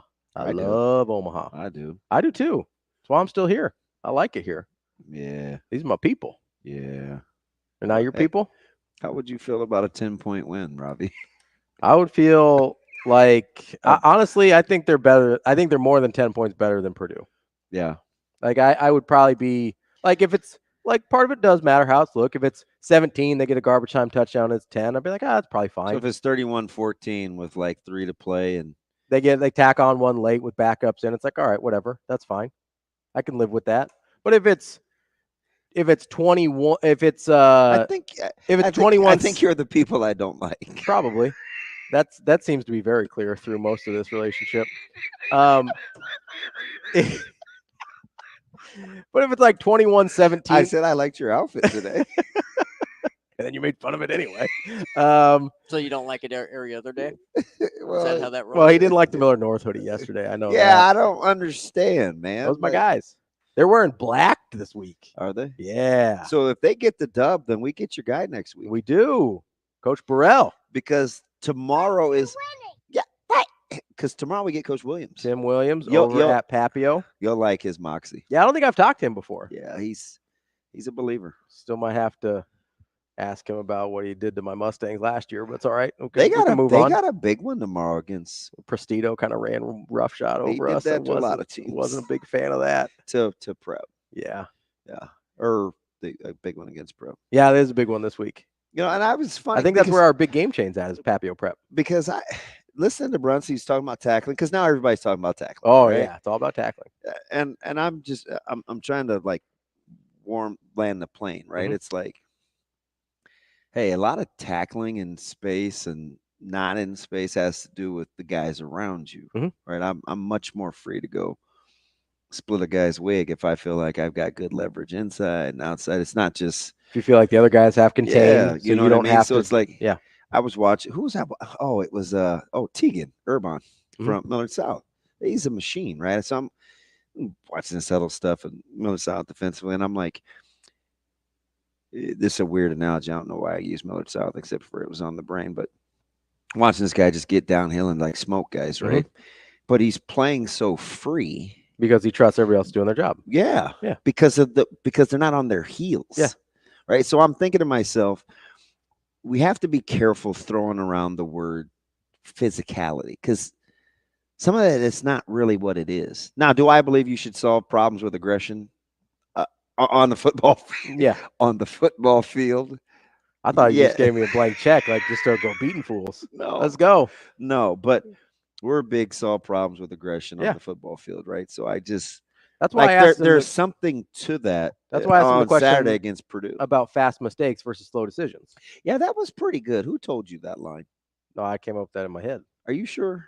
Like on the fly? I think so. You weren't sitting on that? No, that was real time. Yeah, I'm like, I would use that. Because if you're trying to solve problems with aggression, right? Because I don't think a lot of times if you are thinking about things, it looks like you're getting physically dominated because you're slow. If you're slow to the point of attack in football, it's going to look like you're getting beat up, right? If you're quick with aggression, quick to the point of attack, you may not be doing the right thing all the time, but it won't look like you're getting dominated.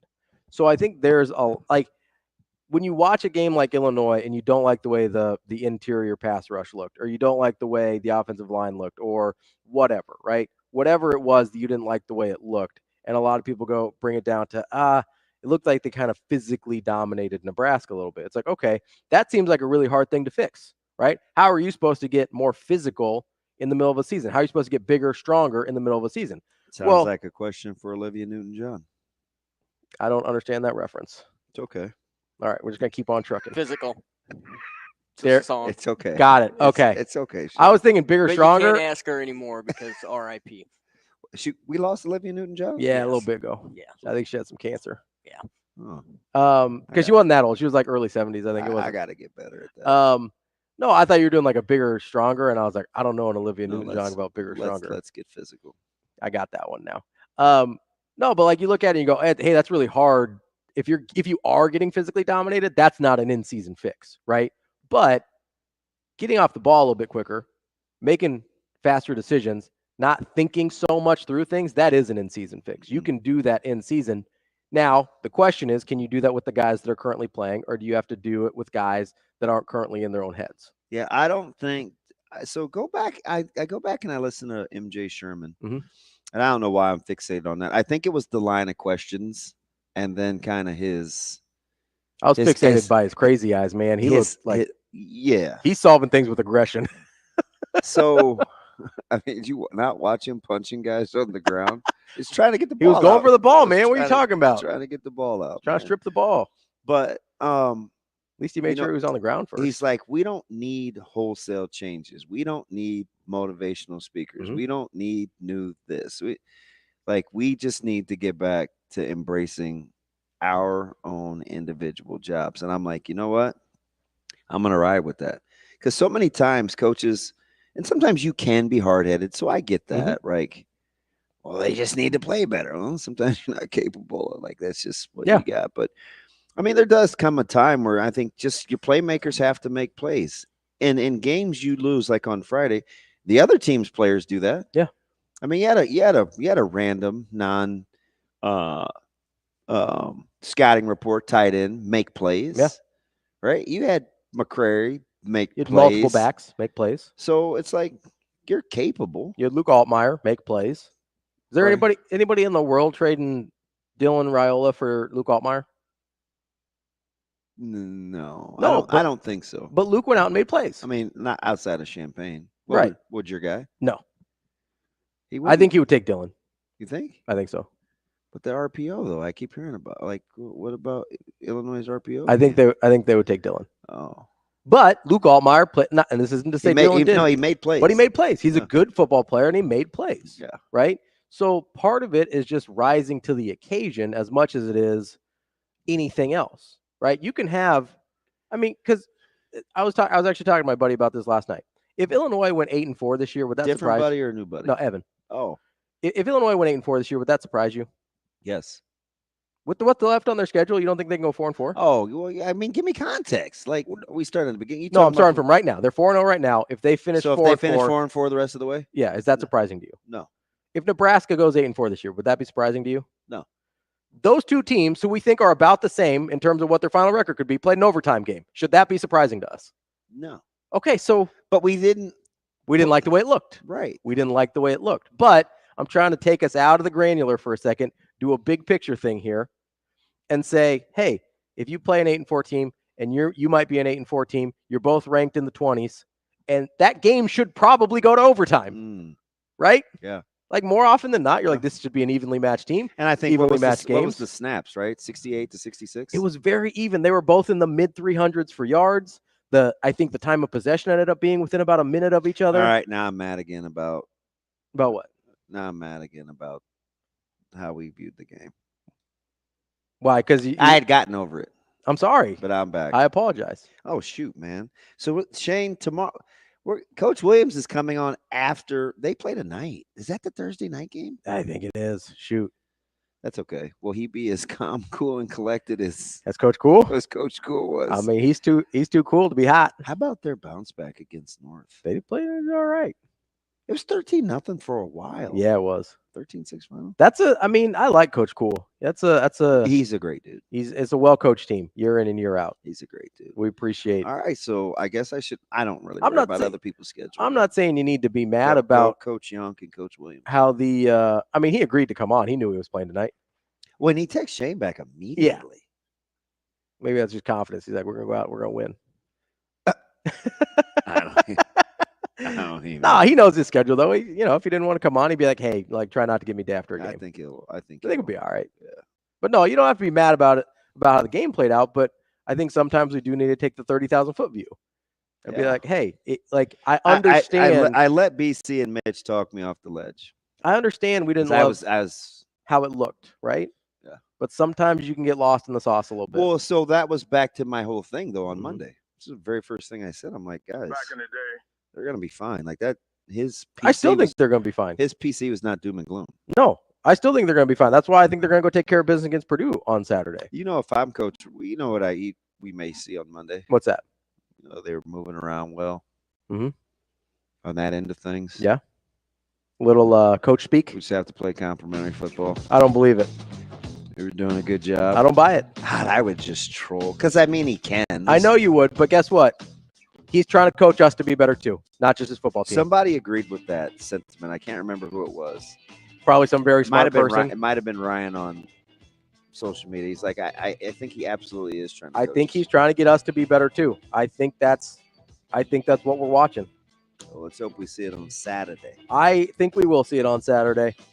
Give me all those points, all 10 of them. All you can eat. Man, I might buy it up a couple points too. That's DB. I'm Ravi Lulla. Hey, don't forget, you can go to Hurrdat Sports and get the Omaha Hockey Yearbook. Pre-orders through now through October 7th. They will ship on October 10th. Make sure you go check out the next season of Omaha Mavericks hockey. Hurrdat Sports Radio will be back tomorrow. See you. Have a good day. Love you.